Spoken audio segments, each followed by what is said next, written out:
I want to talk about or discuss in Scripture. Write this down. Four stages of disloyalty. The four stages of disloyalty. What are they? Number one, I think I need a PowerPoint one day. I got to start doing PowerPoints. The self-willed stage is the number one stage of disloyalty. The second stage is the offended stage. Number three, the third stage is called the passive stage. And number four is the criticism stage. Those are the four stages of disloyalty. And I'm going to take us through the scriptures to explain what these four stages are. All right? So, let's open it with 2 Corinthians chapter 13, verse 5. 2 Corinthians chapter 13 and verse 5. 2 Corinthians chapter 13, verse 5. Examine yourselves, whether ye be in the faith. So let's pause right there. So in discussing these four stages of disloyalty, our job is to examine ourselves. That's what every man and every woman must and should do. Does this apply to me? Could it eventually apply to me? I did a class some time ago called, what was it called with Judas? Everyone has the potential to become a Judas Iscariot. If the wrong button is pushed, everyone has the potential to becoming a Judas. So that's going to segue into today's class about the four stages of disloyalty. So the first thing I want us all to do is examine ourselves as the class is going on.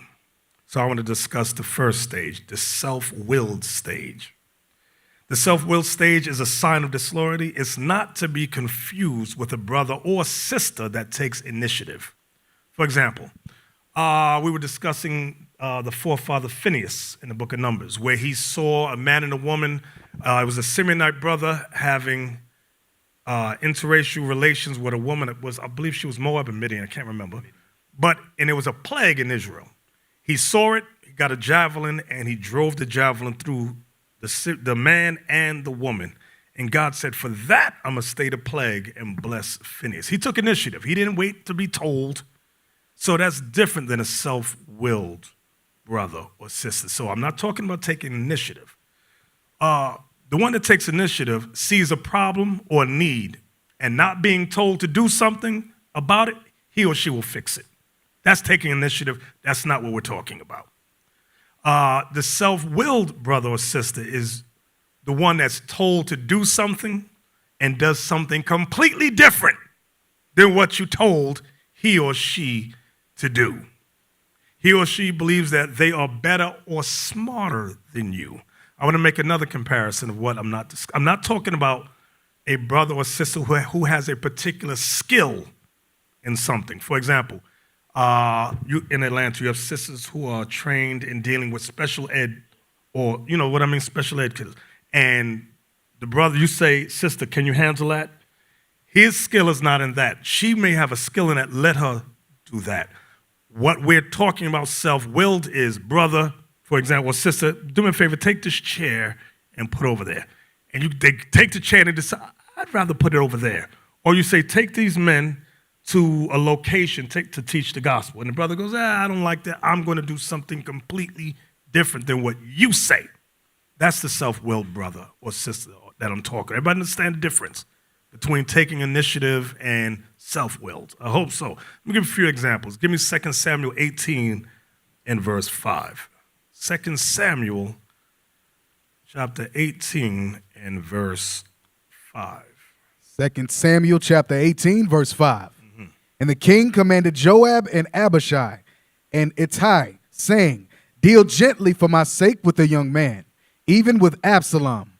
And all the people heard when the king gave all the captains charge concerning Absalom. Because remember, Absalom, which was David's son, was being rebellious.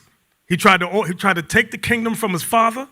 He set up a coup d'etat. Is that how you say a coup d'etat? Against King David.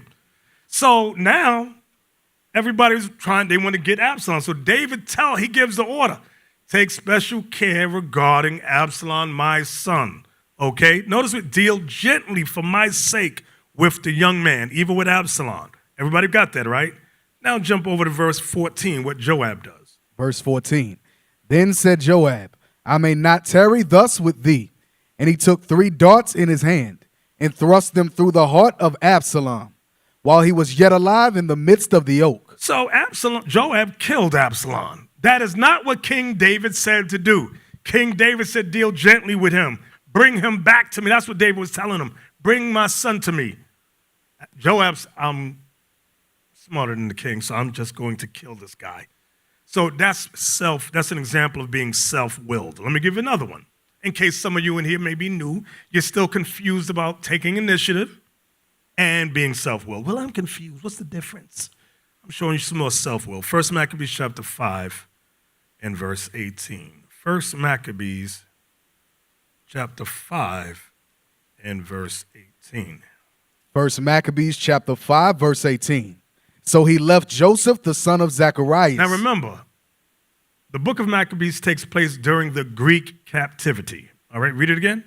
So he left Joseph, the son of Zacharias, and Azarias, captains of the people, with the remnant of the host in Judea to keep it, unto whom he gave commandments, saying, take ye the charge of this people, and see that ye make not war against the heathen until the time that we come again. So Judah Maccabee and his brethren told Joseph, the son of Zacharias, and Azarias, they were captains. You captains, you take charge of these people. Do not make war with the heathen until we come back. Number one, it's an honor. They were 2 captains, and they had the charge of all Israel. To me, when I read that, that's an honor. You left us 2 to take care of all these people. Yes, you 2 are capable. The rest of us going to go do battle. All right? So now, jump over to verse 56. Verse 56. And we're going to read down. Joseph, the son of Zacharias, and Azarias, captains of the garrison, These are the same 2 guys Judah gave commandment to, heard of the valiant acts and warlike deeds which they had done. which Judah Maccabees and his brothers and the rest of the Israelite warriors did. Go ahead. Wherefore they said, let us also get us a name, Let us also get us a name. Go ahead. and go fight against the heathen that are round about us. Now, didn't Judas Maccabee just tell them, do not fight against the heathen. Watch over the people till we get back. Read on. So when they had given charge unto the garrison that was with them, they went toward Jamnia. Then came Gorgias and his men out of the city to fight against them. Greeks. Go ahead. And so it was that Joseph and Azarias were put to flight and pursued unto the borders of Judea. And there were slain that day of the people of Israel about 2,000 men. 2,000 men got killed because of these self-willed brothers. You got to think about that and examine, do I have that type of a spirit? This is what should be going through your mind. Am I those guys? Okay? They didn't take initiative because they were commanded, don't fight. They were self-willed, said, we're going to fight. Why?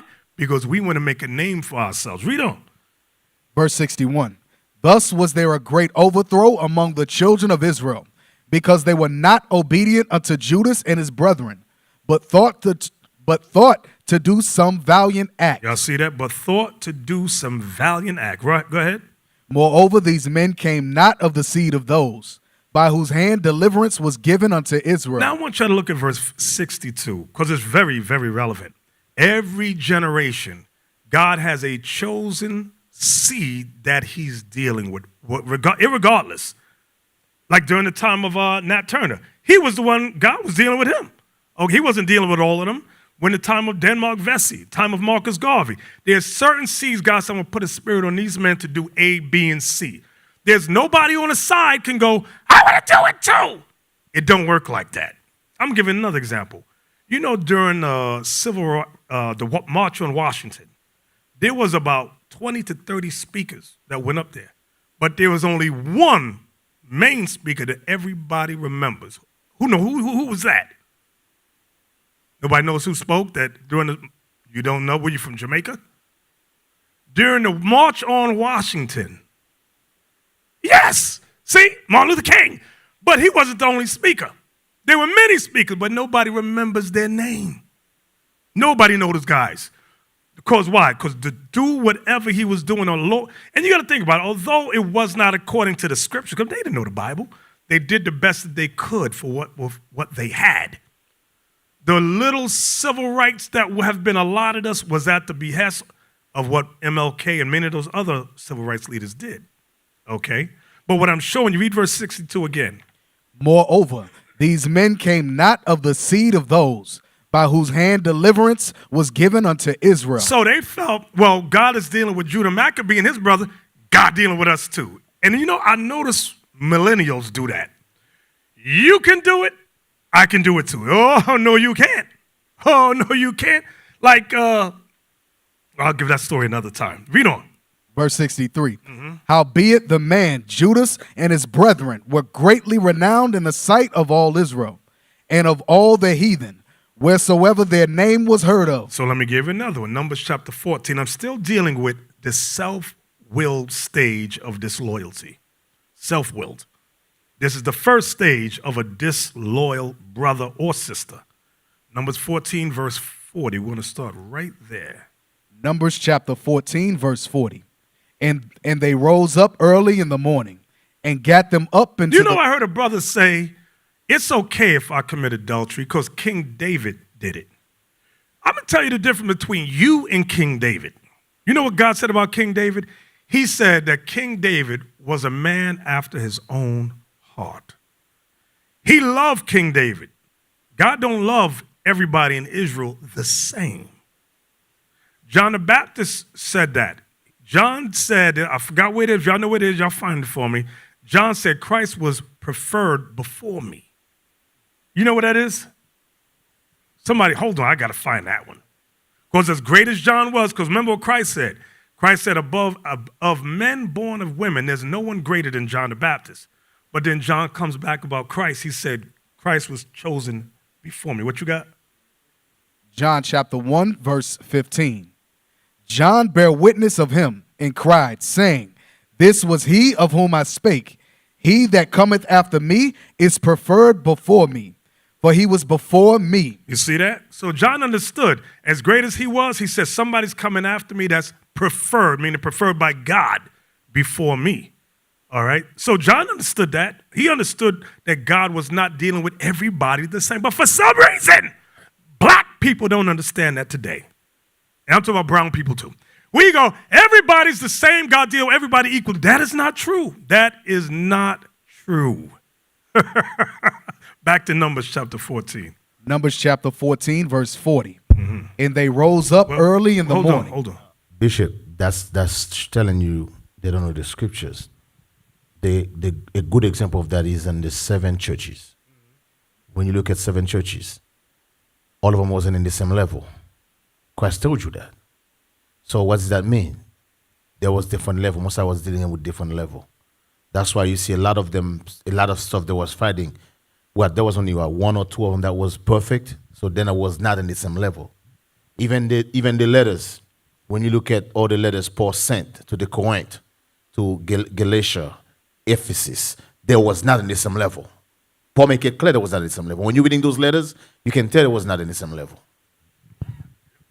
So when we get to the book of Numbers, now I'm going to preface it for you. I don't know how many, by raise your hand, how many of you are reading 4 chapters a day? Raise your hand. Only 2, 3 brothers. No sisters and only 3 brothers. Wow. Thank you, Captain Isaac. You're doing a good job. Hey, that's horrible. Y'all making me look bad. That's horrible, bro. That's horrible. I'm telling you. So let me preface with the history here. Moses had gotten 12 spies to spy out the land of Canaan. They all came back with a negative report except 2, Caleb and Joshua. Joshua and Caleb said, hey, we could take these damn big ashy Africans over here. We could take them down. They're Canaanites. And the rest of them said, no, they're giants in the land. They're going to kill us. The earth's going to swallow us up. We can't. So the Lord said, all right, fine. Because they didn't want to go, I'm not going to do nothing. I'm going to sit back and wait. So now this continues the rest of the history right here. After God got mad and started jacking us up, look at Numbers 14 and verse 40. Let's start there. Watch what happens. Numbers chapter 14, verse 40. And they rose up early in the morning and gat them up into the top of the mountain, saying, Lo, we be here, and will go up unto the place which the Lord hath promised, for we have sinned. They said, all right, we're going to do what God said. We're going to go take the land now. What? God told them to take the land back then. They said, no, we can't do it. They make up their own time and say, okay, now we're going to do it. Watch what's said. Verse 41. And Moses said, Wherefore now do we transgress the commandment of the Lord? But it shall not prosper. Go not up, for the Lord is not among you. Moses said, don't go up. The Lord is not among you. He was with you back when he said to do it. But right now, don't do it. Go ahead. That ye be not smitten before your enemies. For the Amalekites and the Canaanites are there before you, and ye shall fall by the sword, because ye are turned away from the Lord. Therefore the Lord will not be with you. But they presume presume. That word presume meaning presumptuous, meaning they were self-willed. Go ahead. But they presume to go up unto the hilltop. Nevertheless, the ark of the covenant of the Lord and Moses departed not out of the camp. Then the Amalekites came down, and the Canaanites which dwelt in that hill, and smote them, and discomfited them, even unto Hormah. Y'all see that? So the Lord wasn't dealing with them. He said, nope, my spirit's not with y'all. You were disobedient. You want to do your own thing. Now you're going to get jacked the hell up. Bishop, you know, a lot of you, let me show you how heavy this scripture is. Even in your marriage, some of you are self-will. For example, we tell the brother, hey, you see that sister, don't marry her. We say, sis, do not marry that brother. They went and do it anyway. Now they're going to hell. That's a self-will spirit. Because remember Moses, what Moses told him? Moses said, don't go up. Moses was the prophet. Most of guy was dealing with Moses in a different level. It's the same thing today. When a top leadership say, hey, bro, do not marry that sister. Where do you think that? You think he's the one who say it? No. God is speaking to him and telling you, do not do it. That's why your guy's going to hell. That's a self-will.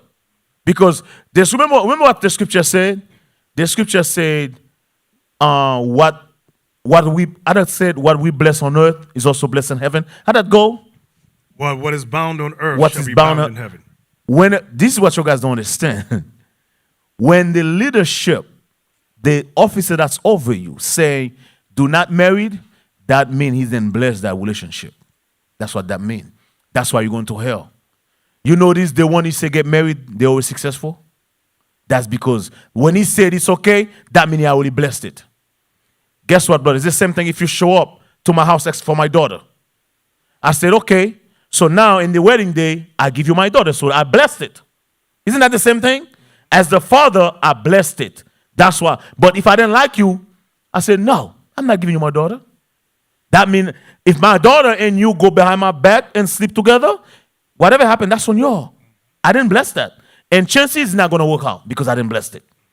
It's the same thing. That's a self-will spirit. That's how deep this thing go. Watch this in 2 Peter chapter 2 and verse 10. 2 Peter chapter 2 and verse 10. Remember, we're talking about the first stage of disloyalty. It's that self-willed brother, that self-willed sister. Go ahead. 2 Peter chapter 2, verse 10. But chiefly them that walk after the flesh in the lusts of uncleanness. So to walk after the flesh means to walk in sin. You're breaking God's laws in the lust of uncleanness. Go ahead.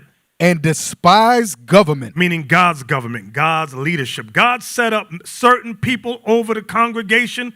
It says, but these will despise government. You know what I realize about black people? We don't realize that God is setting up a government on earth. This is, as rickety-rack as this is, with all the trials and struggles we go through, God is setting up a government. And when the Lord returns, he's going to say, oh, this spirit here, this spirit, these are the spirits that I'm setting up. Okay, and guess what? Just like in the time of Moses, you had rebels. Why God choose Moses and Aaron? And who the hell are they? Same thing will happen in the wilderness, the rebellious one. Why? The evidence is the same thing here on earth as we're trying to raise up.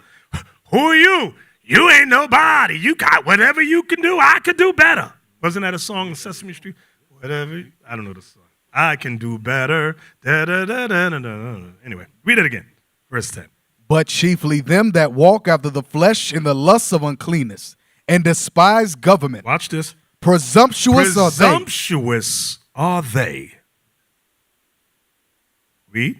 Self-willed. What's that word? Self-willed. What's that word? Self-willed. Self-willed is the first stage of a disloyal brother or sister. Go ahead.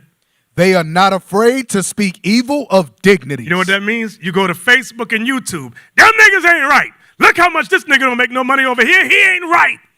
They wicked as hell. I'm on YouTube. I'm on Facebook. Yeah. Y'all don't see that? That's what the scripture's talking about. They ain't afraid to speak of God against God's men. They don't give a damn. That's what this verse is making reference to. So, does everybody understand the first stage of disloyalty? That's self-willed brother, self-willed sister. Okay. You're going to see signs of it here in Dallas. Watch. Because I see it from school to school. So, that one right there, disloyal. The second stage is called the offended stage. The offended stage is when a brother or a sister is in the midst of sin. Number one, they wicked as hell. And every precept you go to, every precept or lesson that's taken, they see it as a personal attack on them. Let me give you an example from one of the old schools when I was at HODC. There was this brother. I mean, this dude was wicked as hell. I ain't going to call his name. The class we're going over is thou shalt not bear false witness against thy neighbor. After the class, here he comes. Could I have a word with you on the side for a minute? Yeah, bro, what's going on? I think y'all did that class about me. Well, no, we're working our way through the commandments, bro. Yeah, but I think it was about what? Bro, check your spirit. Are you a liar? No, ain't no lie. Then how could the class be about you? That's why we preface the class by examine yourself. You got to check your own self, okay? When you know that you're wrong, you're in the midst of sin, you take everything as an attack. Does he know what's going on? He know what I'm doing at home. I think my wife called him and told him what I'm doing. That's how Satan works on your mind. Because you what? You wicked as hell. You doing some stuff you think nobody know about. God puts a spirit on us to do a lesson, and you take it as a personal attack. You don't take it as edification. Let me fix myself, make it myself right. You take it as they're throwing daggers at me. They hate me. They despise me. Everybody understand what I'm saying? Matthew 11, verse 6. This is what Christ said. Matthew chapter 11 and verse 6. And blessed is he whosoever shall not be offended in me. So Christ said it's a blessed thing. So when the laws come out, the word of God comes out, Christ said, blessed is he that is not offended in me. You're blessed. But that brother or sister that is offended when the scriptures come out, there's a problem. We talking here. We in one of the schools talking about whorish women. Here come the sister. I knew y'all was talking about, sis. We just met you. What you talking about? I knew the class was about me. I think Deacon told you. Deacon ain't tell us nothing about you, sis. Now her face was cracked and on the floor. Go sit your little nasty behind down somewhere. That's because she wicked as hell. She been whoring, sucking this and sucking that all across the state. Now the scriptures come out. We did a personal attack on her. Don't you think if we knew you was doing it, we'd have threw your rotten behind out to school long time when? But you've been sitting there because we don't know what's going on. But that spirit in you, they're talking about you. They know what you did with Tyrone last night. She's sitting there mad now. I got to get up and say something. Give me Mark 4:17, please. Mark 4:17, this is the chapter where Christ talks about the 4 types of Israelites.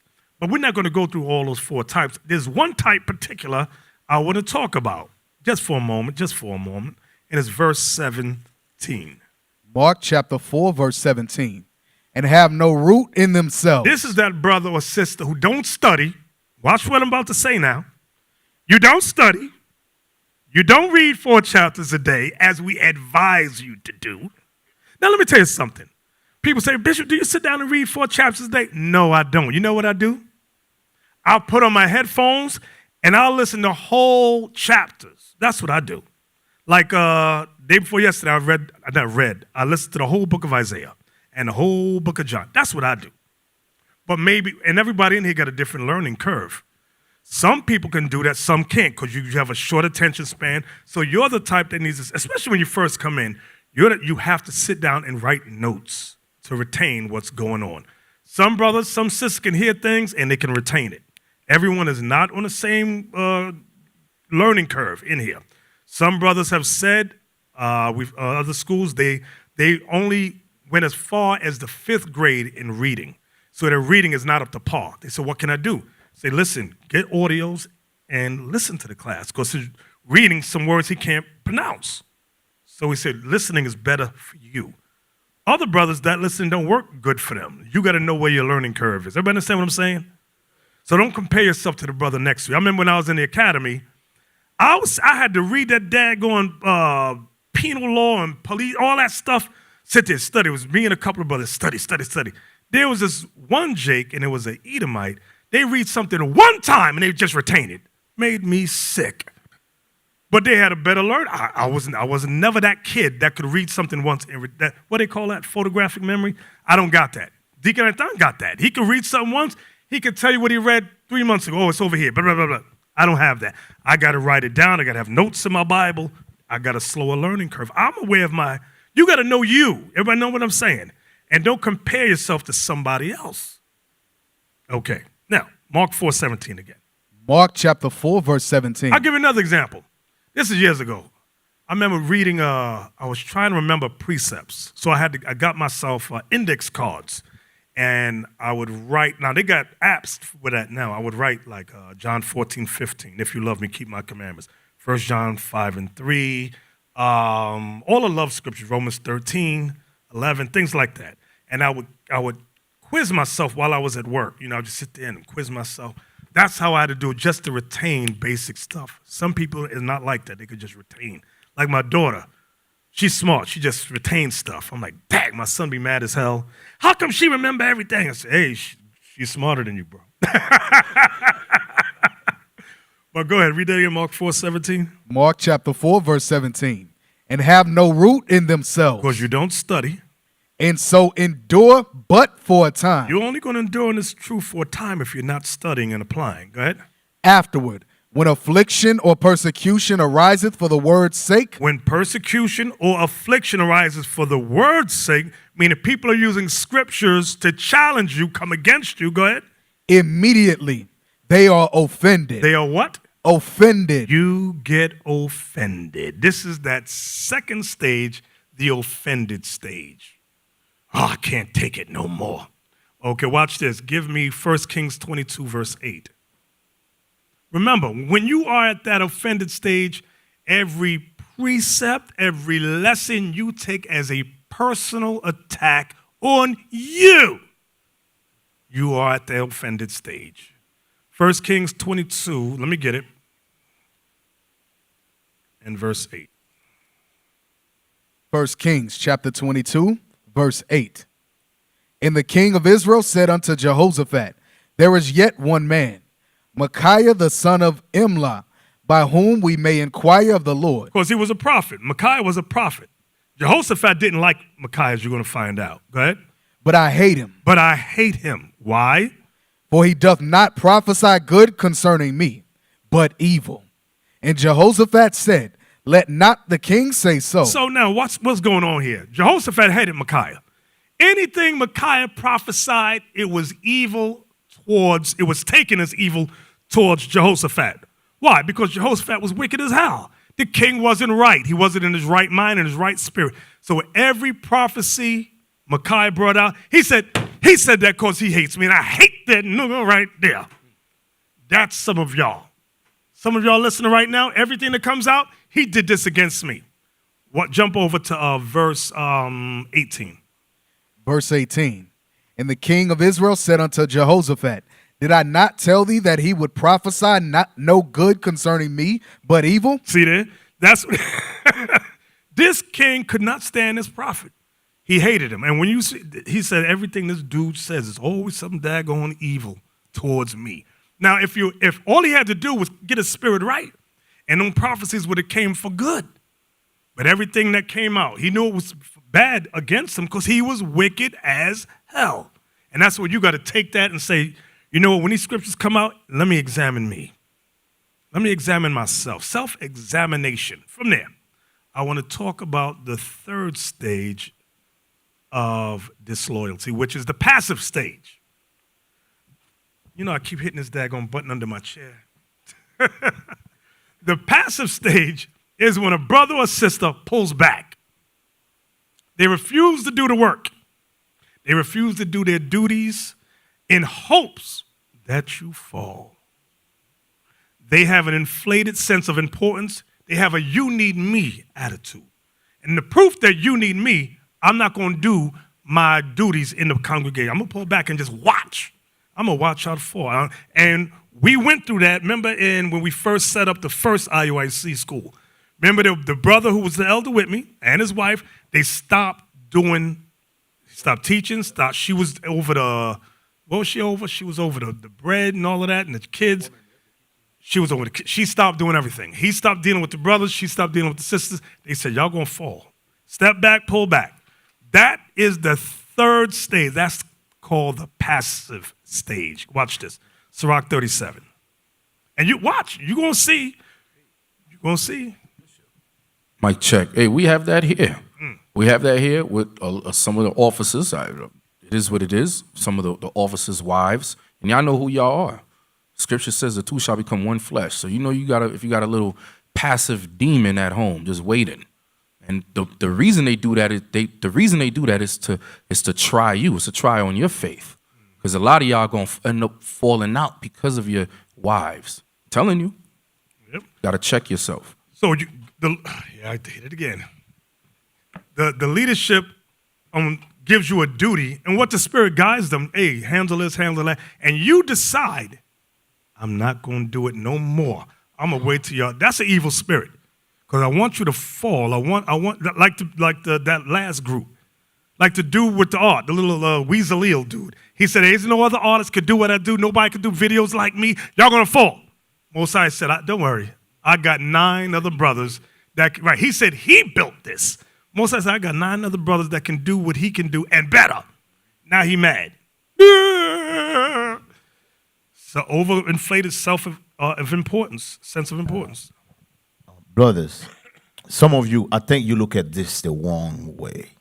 You might want to re-examine the whole thing. I'm gonna run something by you. Remember in the wilderness, right? Most High God, Moses then was the number 1 man. The second man was Aaron, right? Remember, some of the Israelites, they want Moses' spot. But remember, there was Moses' peak captains, officers, elders. They didn't understand the responsibility. They really didn't understand what it is that Most High God put them over. Same thing today. Those spirits come back today. I'm going to give you an example. I remember when we was in 1088. Bishop put me over the floor, the cleaning floor. I was because it wasn't big. I was over the floor, the bathroom, the cleaning, and then I was over the to buy stuff for the kitchen stuff. I love that thing, bro. I love that thing. Every Saturday, we gotta clean this. This is what I was doing. I was make sure I clean it fast because I want to stand next to them when they're working those scriptures. So I make sure, you know what I'm saying? So I make sure, yes, I'm going to listen to the scriptures, but I make sure my job get done first. So I make sure it's done fast. But the reason I see you guys look at it different. How many of you are from the tribe of Judah? Why must I God call you first? Are you sure? Because think about it. Every single Judah that's walked through that door after you, you're responsible for him. Do you know that? You guys didn't look at it like that, huh? He called you. Why he called you first? Does that make you because you're more special than the other ones? No. There is something in you cannot see, but God see it. That little office you have just mop the floor. Think about it. Every single other person who come here, they put them in the same duty with you. You over them. Think about it. You guys look at it the wrong way. Every single man that's walked through that door, you over them. Why? What's so special about you? Why Most High God didn't call him first? Remember the example Musa just gave about Bezalel? Where's Bezalel today? Think about that. That's right. Everybody in here is replaceable. For me, all of us are replaceable. What did I say go? Sirach 37, 7 through 9. Sirach chapter 37, verse 7. Now remember, we're talking about the third stage of disloyalty, which is the passive stage. When a brother or sister pulls back from the duties that they've been given in hopes that the body falls. They have an inflated sense of importance. They have a you need me attitude. I don't need you. Go ahead. Every counselor extolleth counsel, but there is some that counseleth for himself. Some people counsel for themselves. Go ahead. Beware of a counselor, and know before what need he hath, for he will counsel for himself, lest he cast the lot upon thee. Watch this. And say unto thee, thy way is good, and afterward he stand on the other side, to see what shall befall thee. You see that? He gonna tell you, you're gonna ask A, should I do A, B, or C? He or she says, yeah, go do that. But now they just waiting to see what's gonna happen to you, because their hopes that you get jacked up and fall. You fall and get jacked up. That's what they're hoping for. So it said you got to beware of people like that. If they pull back, that's what it say? It said, it says, and say unto thee, thy way is good. And afterward, he stand on the other side. Meaning he pulled back, he's just watching you to watch to see if you fall and get jacked the hell up. You got to watch people like that. All right? Give me another one. Give me Jeremiah 48:10. This is what God said about war. Watch this. But it's going to correlate with the scriptures too. This was war against Moab. Jeremiah chapter 48, verse 10. Cursed be he that doeth the work of the Lord deceitfully. Go ahead. And cursed be he that keepeth back his sword from blood. So, cursed be he that does the work of the Lord deceitfully. Cursed be he that holds back his sword from blood. When God gives a commandment to war and do something, he says, don't do it deceitfully and don't hold back. Now, I'm going to give you an example. 1 Samuel 15. We're going to start at verse 1 with King Saul. This was the chapter that you read about in the movie Birth of a Nation. When Nat Turner was reading, it zoomed in on 1 Samuel chapter 15. If you look close at the movie and they pan down, it gives you the commandment that was given to Saul. Go ahead. 1 Samuel chapter 15, verse 1. Samuel also said unto Saul, the Lord sent me to anoint thee to be king over his people, over Israel. Now therefore hearken thou unto the voice of the words of the Lord. Thus saith the Lord of hosts, I remember that which Amalek did to Israel, how he laid wait for him in the way when he came up from Egypt. Now go and smite Amalek, and utterly destroy all that they have, and spare them not, but slay both man and woman, infant and suckling, ox and sheep, camel and ass. And Saul gathered the people together and numbered them in Telaim, 200,000 footmen and 10,000 men of Judah. And Saul came to a city of Amalek and laid wait in the valley. And Saul said unto the Kenites, go, depart, get you down from the Amalekites, lest I destroy you with them. For ye show kindness to all the children of Israel, when they came up out of Egypt. So the Kenites departed from among the Amalekites. And Saul smote the Amalekites from Havilah unto thou comest to Shur, that is over against Egypt. And he took Agag, the king of the Amalekites, alive, and utterly destroyed all the people with the edge of the sword. But Saul and the people spared Agag, and the best of the sheep, and of the oxen, and of the fatlings, and the lambs, and all that was good, and would not utterly destroy them. But everything that was violent refuse, that they destroyed utterly. So what are we reading about here? Saul held back his sword from blood. He decided to do the work of the Lord deceitfully. God said, destroy all Amalek when you come across them. Saul said, I'm going to keep Agag, and I'm going to keep the best of the sheep. God said, destroy everything. Saul decided, nah, I'm not going to do that right there. So when you read down in the chapter, this is where the Lord tells him rebellion is as the sin of witchcraft, and stubbornness is as iniquity and idolatry. And it says, because you have rejected the word of the Lord, he hath also rejected thee from being king. That's verse 23 in the same chapter. So what are we getting out of this? That passive stage where I'm not going to do what I was commanded to do. I'm going to hold back. I'm going to pull back. And the Lord going to he jacks spirits like that up. And you'll see that in the congregation. When a man or a woman gets an attitude, the work of the Lord becomes garbage to them. They want to see you fall. They say, I'm not going to do it. I'm going to watch you fall because you need me. You got to remember something. What did John, give me that in, it might be Matthew. I know it's one of the 4 Gospels where he said, think not to say to yourselves, we be Abraham's seed. I think it was John said that in Matthew 3. Let me look. Matthew chapter 3 and verse 9. And think not to say within yourselves, we have Abraham to our father. For I say unto you, that God is able to, of these stones to raise up children unto Abraham. If you can understand that verse alone, that John said to the Pharisees, your sense, your what did I just say? Your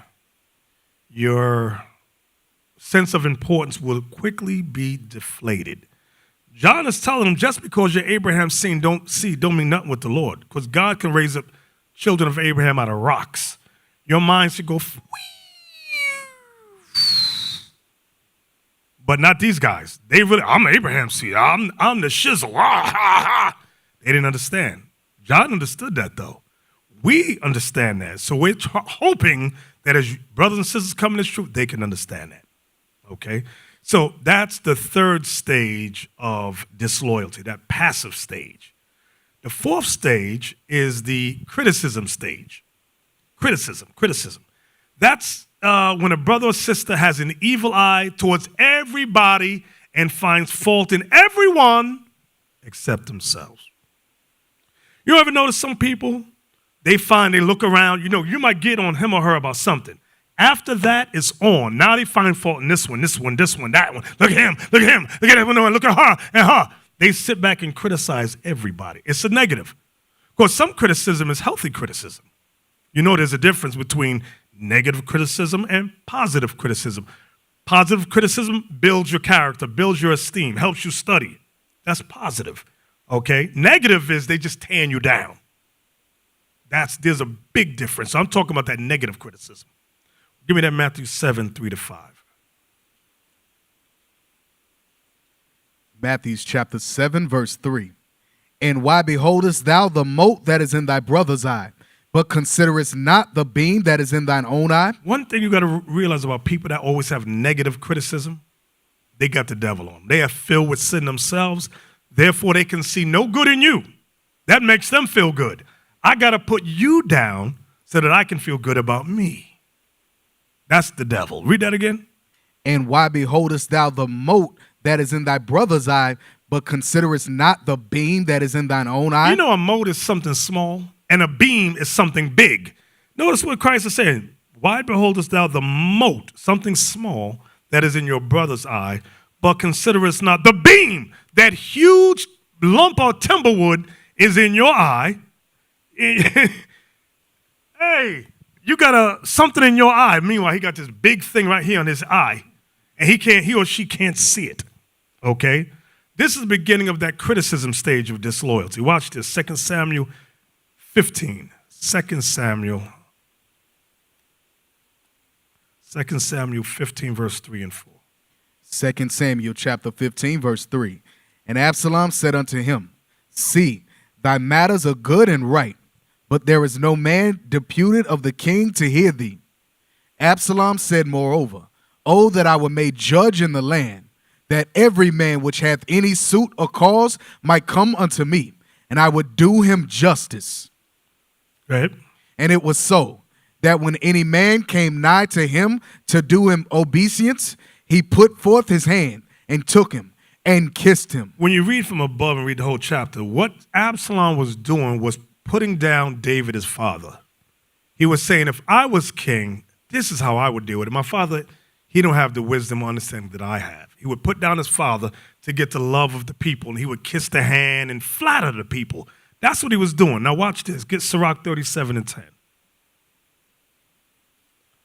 Sirach 37, which is Ecclesiasticus. Sirach, Ecclesiasticus. Hold on. Let me get it. chapter 37 and verse 10. Right. Consult not with one that suspected thee, and hide thy counsel from such as envy thee. Now, this suspects thee, and someone that envies thee deals with somebody, they have an evil eye towards you. They are overly critical towards you. They have a problem with you. What verse did you leave off at? That was the end of verse 10. Read 10 again. Consult not with one that suspected thee, and hide thy counsel from such as envy thee. You see where it says, consult not with one that suspecteth thee. Suspect thee of what? Being evil. They suspect you of being in the midst of sin. The Bible says don't consult with people like that. It says, and hide thy counsel from such as envy thee. I've spoken with a few brothers in one school, and I remember one brother said, because he went with us somewhere, and I don't want to say where because you might figure out who I'm talking about. But anyway, everything this brother touched went wrong. And I said, bro, something's going on. I said, are you all right? I said, because you rolling with us, and this went wrong. That went wrong. Everything we put you over fell apart, went to hell in a handbasket. I said, there's a spirit rolling, which was everything all right? So he pauses, and he says, no, I'm dealing with a spirit of hatred. So I said, hate towards what? He said, one of my peers. I said, your peer? He said, yeah, Officer so-and-so. I said, so what's wrong with Officer so-and-so? He says, well, he's excelling above me. We came in together, but for some reason he's promoted above me. And he's helping brothers and counseling brothers, and that thing's pissing me off. I said, bro, you should see that. You know him, glean from. You want to learn from brothers like that. When men see certain people excel and want them to excel, you want to be around those spirits to learn, know what they know. Follow their example. I said, you got to look at it as a positive, not a negative. I said, because he's your peer. You have his personal phone number. You talk to him a lot, right? He goes, yeah. Why don't you take that as an opportunity for good rather than you see it as something evil? Now you're hating his brother. I said, that's a excuse my lack of word, my word, that's a nigga spirit. That's how black and brown people deal in the world, okay? Always jealous of the next man, the next woman. We can't roll like that. The scripture says to share, what does it say? Share our gifts. It says, how does the parable go that Christ gave? It called talents. Share your talents. That's how we got to be. Don't hide it, okay? Give me 2 Corinthians chapter 10.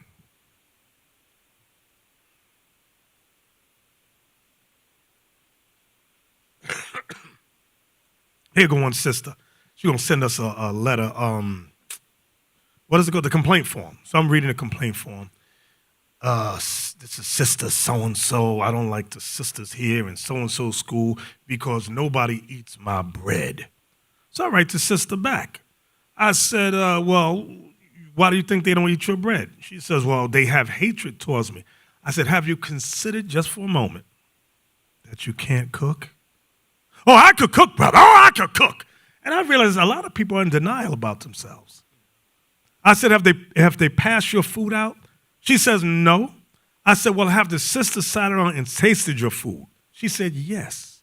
I said, okay, so they know whether or not you can cook or not cook. Is that fair to say? She goes, well, I just think they hate me. So I said, well, sister, if these senior women are not comfortable eating or disseminating your food, I'm not going to eat it either. Bishop, some of this food, when you eat it, you can tell Jesus was not there. Hell, Jesus like, I gotta go. 2 Corinthians chapter 10 and verse 2. 2 Corinthians chapter 10, verse 2. But I beseech you that I may not be bold when I am present with that confidence. Wait, start at 1. Verse 1. Now I, Paul, myself beseech you by the meekness and gentleness of Christ, who in presence am base among you, but being absent and bold toward you. So when Paul was amongst them, he based himself, meaning he humbled himself. That's what it means by base among them. It says in being absent and bold toward you, he wrote powerful letters to the Corinthians. Go ahead. But I beseech you that I may not be bold when I am present with that confidence, wherewith I think to be bold against some, which think of us as if we walked according to the flesh. Pause right there. I want y'all to see what Paul was going through. Look at verse 2 closely. But I beseech you that I may not be bold when I am present with you with that confidence. Remember, in verse 1, he said, when I'm among you, I base myself, I humble myself. I spoke gently to everybody. But when I'm absent, I write heavy letters to make sure everything's in order. Look at verse 2.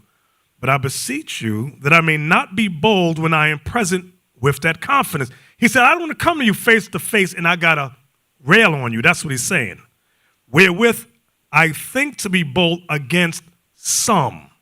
Why would he be bold against some? What did they do? Well, look, which think of us as if we walked according to the flesh, meaning according to sin. You had some people in the Corinthian church leadership who was saying Paul was wicked as hell.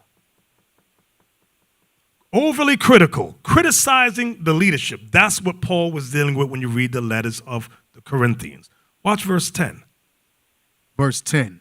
For his letters, say they, are weighty and powerful, but his bodily presence is weak, and his speech contemptible. Now look at it. For his letters, say they, meaning certain men in leadership in Corinthians, are weighty and powerful, meaning he writes things hard to be understood. But watch this. But his bodily presence is weak, meaning what? He looked like a punk. That's what they're telling us about, saying about Paul. This dude looked like a punk. We could take him. This dude ain't nothing. Then it says, and his speech contemptible. He talk a lot of ish. That's what, when you tell somebody that your speech is contemptible, meaning you talk a whole lot of sh. These dudes was rebellious. This is what Paul had. When you read the letters of the Corinthians, Paul was going through a lot with this one church right here. Going through a lot. Look at 2 Corinthians 12. 2 Corinthians chapter 12 and verse 11. 2 Corinthians chapter 12, verse 11. I am become a fool in glorying. Ye have compelled me, for I ought to have been commended of you. For in nothing am I behind the very chiefest apostles, though I be nothing. Wait, pause right there. Look at that thing. I am become a fool in glorying. Ye, meaning you Corinthians, you have forced my hand. That's when you compel me, you force me. Force you to what?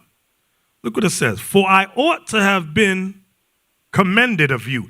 Y'all should have honored me as an apostle, as a leader. Then it says, for, meaning because, in nothing am I behind the very chiefest apostle, though I be nothing. What? They were saying Paul was what? Nothing. He said, okay, y'all consider me nothing, but when you examine my works, I'm not behind none of the apostles, the 12. In fact, guess what? When you read his resume, he's did more than all the 12. 3/4 of the New Testament is Paul, the apostle Paul. But the Corinthians was saying, you ain't ish, you ain't nothing. He said, y'all should have commended me. But instead, now I got to argue with you about who I am in this truth. This is what Paul was going through. That's that fourth stage of a disloyal brother, that criticism stage. You ain't this, you ain't that. Everybody understand that?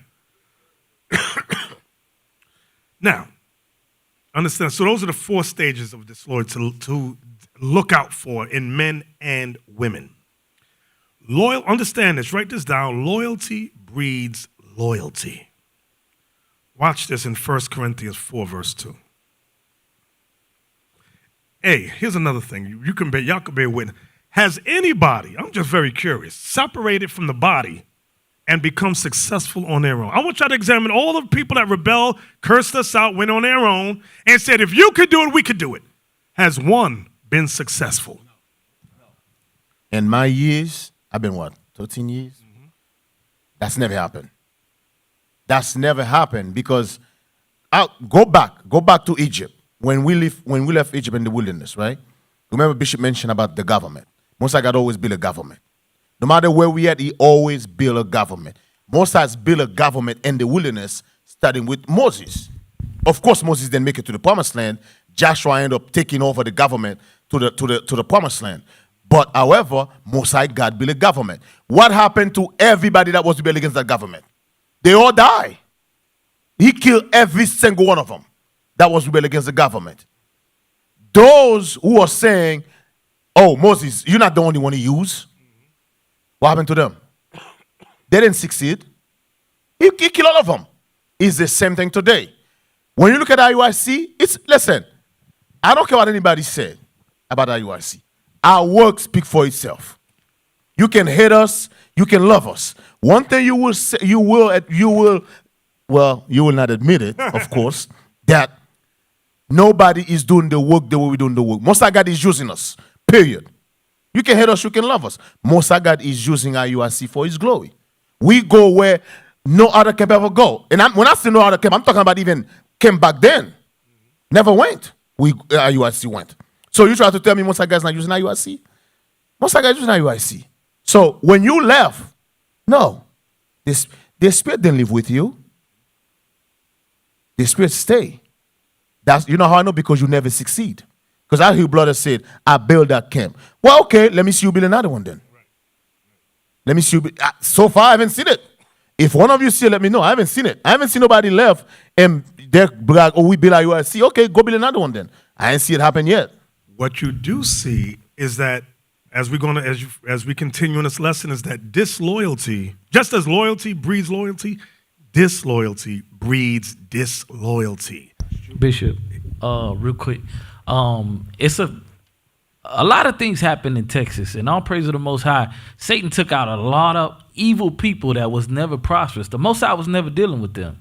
But this is the point why I want to make.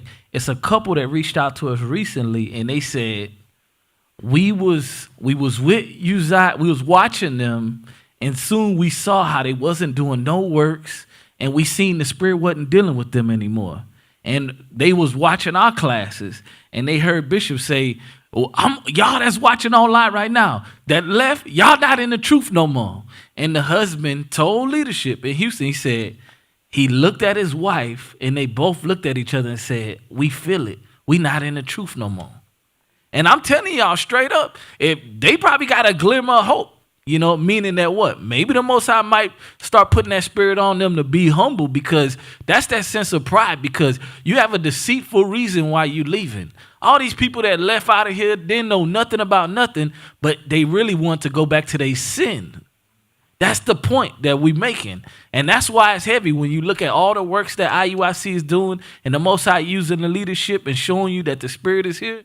Brothers and sisters got to put that fear on them and constantly meditate on what can I do to fill a void on doing the work of the Most High and feeling blessed that the Lord will use you. All right. Like I said, they looked at each other and they told leadership. They called leadership and said, please let us come back. Let us at least watch online. We ain't in the truth no more. That's some heavy stuff. Now, remember, like I said before, loyalty breeds loyalty, just as disloyalty breeds disloyalty. Let me tell you what I mean. Look at Acts 20 and verse 30. Acts chapter 20, verse 30.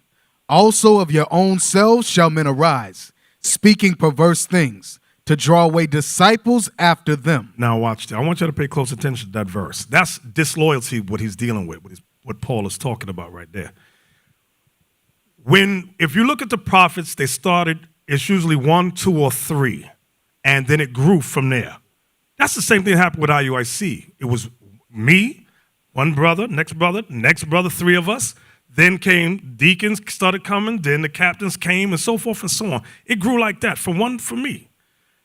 When you got somebody that says, you know what, I'm going to draw away disciples after myself, meaning they're in the body. This is what this verse is saying. When it says speaking perverse things to draw away disciples after them, they don't have the spirit to stand on the street themselves to build from just them. What they do is try to deceive men and women to follow them. That's not leadership, neither is that loyalty. And guess what?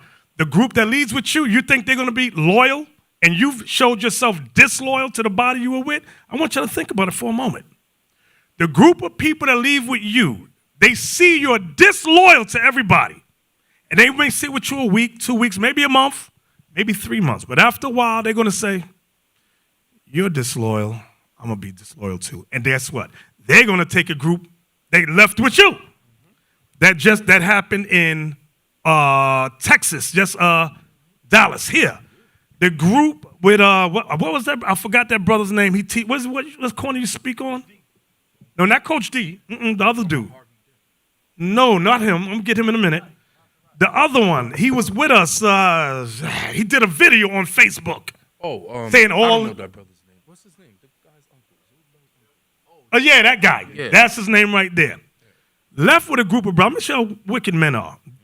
He left with a group of brothers. Me, Deacon Abiel came. I forgot what year that was. You wasn't with us. I was right there. You Bishop. was there. Yeah. Remember, he said to Deacon Abiel, he said, I want to come back to IUIC, but I want to have rank over the people. Right. Abiel said, no, it don't work like that, bro. You want to be grandfathered in. What the Right. hell this is? You think this is T-Mobile? Right. Abiel told him, you left with that dude with Shakya, cursed us out. Now you want to come back and be over the. He said, the word of God don't work like that. So now he does a Facebook video. Rather than tell the truth that, yes, we told him he could come back, but he has to start again as a member. He didn't want that. He wanted to be over the people. But that's not in his video. What's his name? Jephthah? That's that dude. Bishop, we in the Dallas school, I don't know how many brothers and sisters was here at the time. They gave him the soldier's test. He took the test out of fear and he went and sat in the back. And before you know it, everybody like, where the brother test at? He ain't turned it in. We look, he done ran out the school like a female. Hey, brothers. Same thing. When you look at a tree, the I tree. can tell my point. My Yeah, go point ahead. behind telling that story was he did the video because they just had a split. No, he was disloyal, so the group that left with him, they caused a split and said, we're going to be disloyal to you. That's why I did the video. And the same thing with Shakya. He took a group, then half that group said, you was disloyal, we're going to be disloyal to you. And They we're said- going to do our own thing. Yeah. They said he's worse than their auntie. Man, you know, when you look at a tree, right? I always give that example. The tree don't start in the leaves. It's impossible. It start from the root. The roots start with him. Now, when you look at a tree, when you look at the leaves, none of the leaves grow the same day. It takes time for the branches to grow. So that's how IUIC starts. So now IUIC, the tree, the branches go everywhere. You got myself is in Atlanta. I was on the bishop. I'm one of the branches. You got captain. The branches grow. So now you broke yourself from that tree. You said you that leaves in the tree that fade and withered away. Now you said, I want to go back to that tree, but I want to be. You gotta take a pen and put you back in. No. You gotta go back to the roots. So you can. No, we're not gonna put you over the leaves. No. What about the leaves that was faithful to the roots? Well, we're just gonna ignore them and just put you out of it? No, we're not gonna do that. You're gonna start all over again. Bishop, could I bring out a precept real quick on what the deacon just said? Psalms 1:1. I'm gonna tell y'all, brothers and sisters, one of the keys to striving in this truth is knowing when you see BS and getting the hell away from it. That's what Romans 16, 17 about. But let me read this precept dealing with what the deacon just said. Psalms chapter 1, verse 1. Blessed is the man that walketh not in the counsel of the ungodly. So when you see the ungodly doing counsel, that means you're not supposed to be over in that direction. Come on.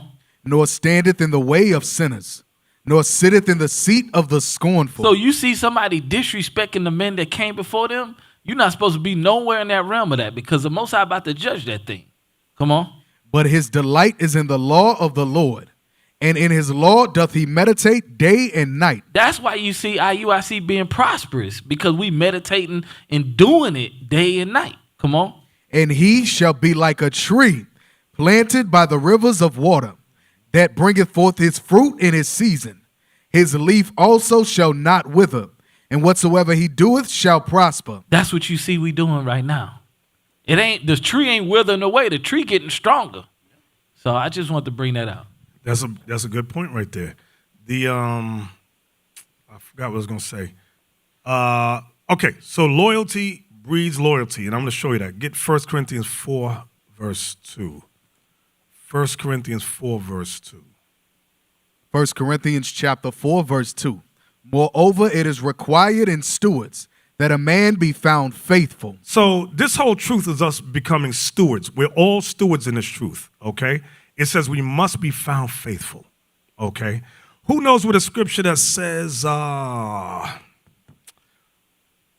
teach those who will be able to teach others? I believe it's somewhere in Timothy. Where is it? Find that for me. Yes, 2 Timothy 2:2, that's it. Stewards must be faithful. Another word for faithful is loyal. That's what it's going. When you say you're faithful to God, you're saying you're loyal to God. Okay? Paul said, be followers of me even as I am of Christ. You know what I notice a lot of people do? People say, and they get stupid. People get stupid. Paul said, be followers of me even as I am of Christ. So you were talking, Captain, that was talking about IUIC. All right? IUIC is just a banner, but guess who we're all following? Christ. So they say, no, I'm not loyal to IUIC. I'm loyal to the Lord. This is what Weasel and them said. I'm going to tell you why people say, I'm not loyal to man on earth, I'm loyal to Christ. Who can show me Christ walking around right now? Is Christ walking around with us right now on earth? I'm talking about in body, is he? No. So when people say, no, I'm not following what man says, I'm following Christ, that means I can do whatever I want. Men like that don't believe. Men and women like that don't believe. So when Paul said, be followers of me, even as I am of Christ, Paul was not saying, listen, I'm Christ.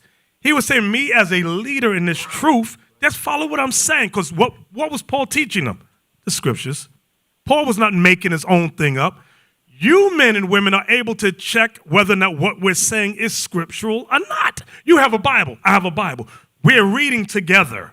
Okay? So we're not saying, hey, go sell your behind on the street, bring that money back. Ain't nobody doing that. Because you know that's not scriptural. Like a sister says, so you're saying I got to be subject to my sister. The Bible says you got to be subject to your husband in all things and everything. So if he tell me I got to sell my behind on the street, sis, don't be simple.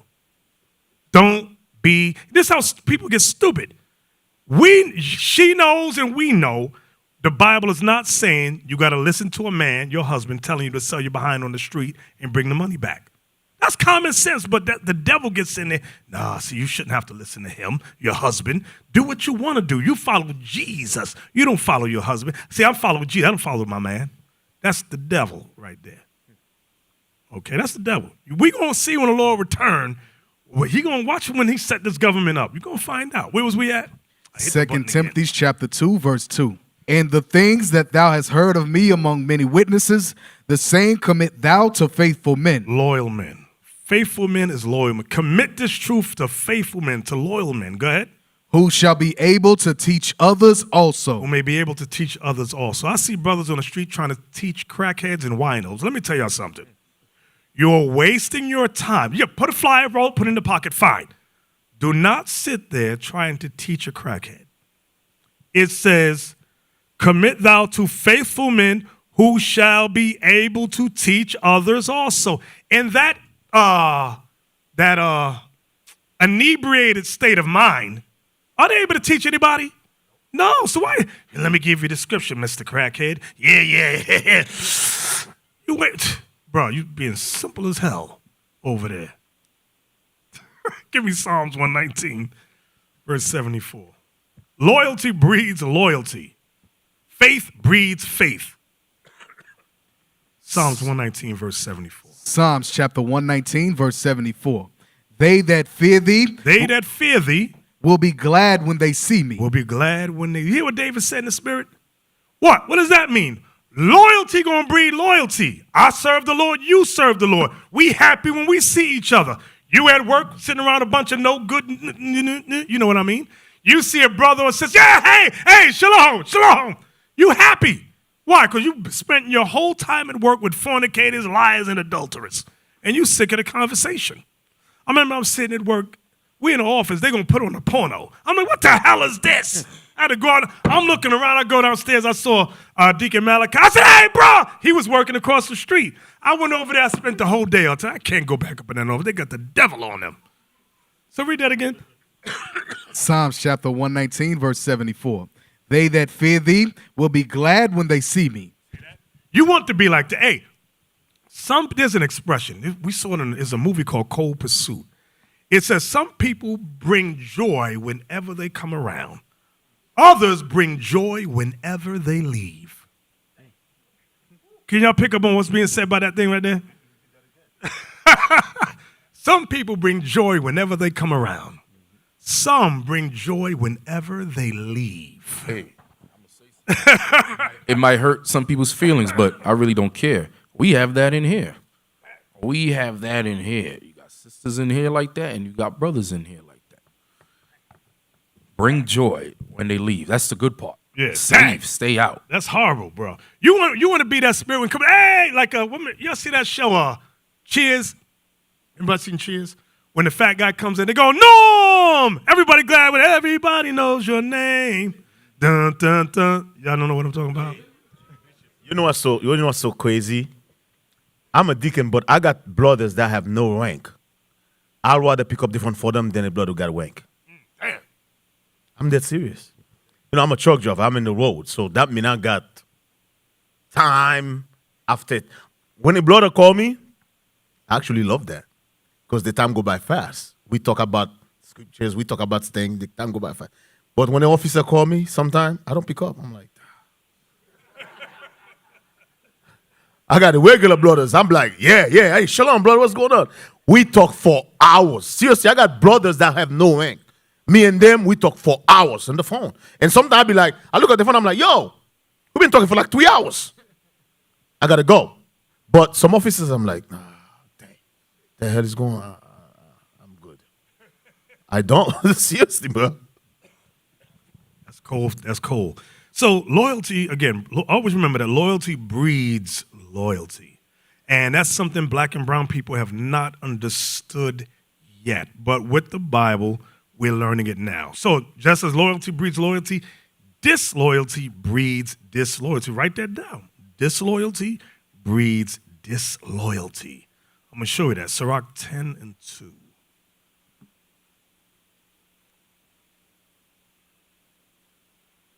Now, this is a very generic verse. It's somewhat vague. It doesn't go positive or negative, so you can use it either way. But I'm going to show you. I'm using it in this context for the discussion, disloyalty. Watch this. Sirach, Ecclesiasticus chapter 10, verse 2. Because verse 1 talks about a wise judge. Verse 3 talks about an unwise king. Verse 2 is very vague. Watch this. As the judge of the people is himself, so are his officers. And what manner of man the ruler of the city is, such are all they that dwell therein. So when you think about it, it's not saying whether or not the judge is wise or unjust. It just says, as the judge of the people is himself, so are his officers. So, for example, you have Captain Isaac. So when I come here, I'm expecting the officers under him to be like him. Just like the deacons under me are like me, the captains under them are like them. Okay? So now, if I am a thief, lying bastard, you can sure expect he's going to be a thief, lying bastard. And expect he's going to be a thief, lying bastard. And so are all officers going to be thief, lying bastards. But if I'm a man of the Most High, I love this truth, he's going to be that way. He's going to be that way. Read that verse again. As the judge of the people is himself, so are his officers. And what manner of man the ruler of the city is, such are all they that dwell therein. You know what that verse, now this is in the male context. This is saying the same thing. Remember it says about women in Ezekiel 16, as is the mother, so is the daughter. It's saying the same thing. Saying the same exact thing. So, loyalty breeds loyalty. Disloyalty breeds disloyalty. Proverbs 28, verse 21.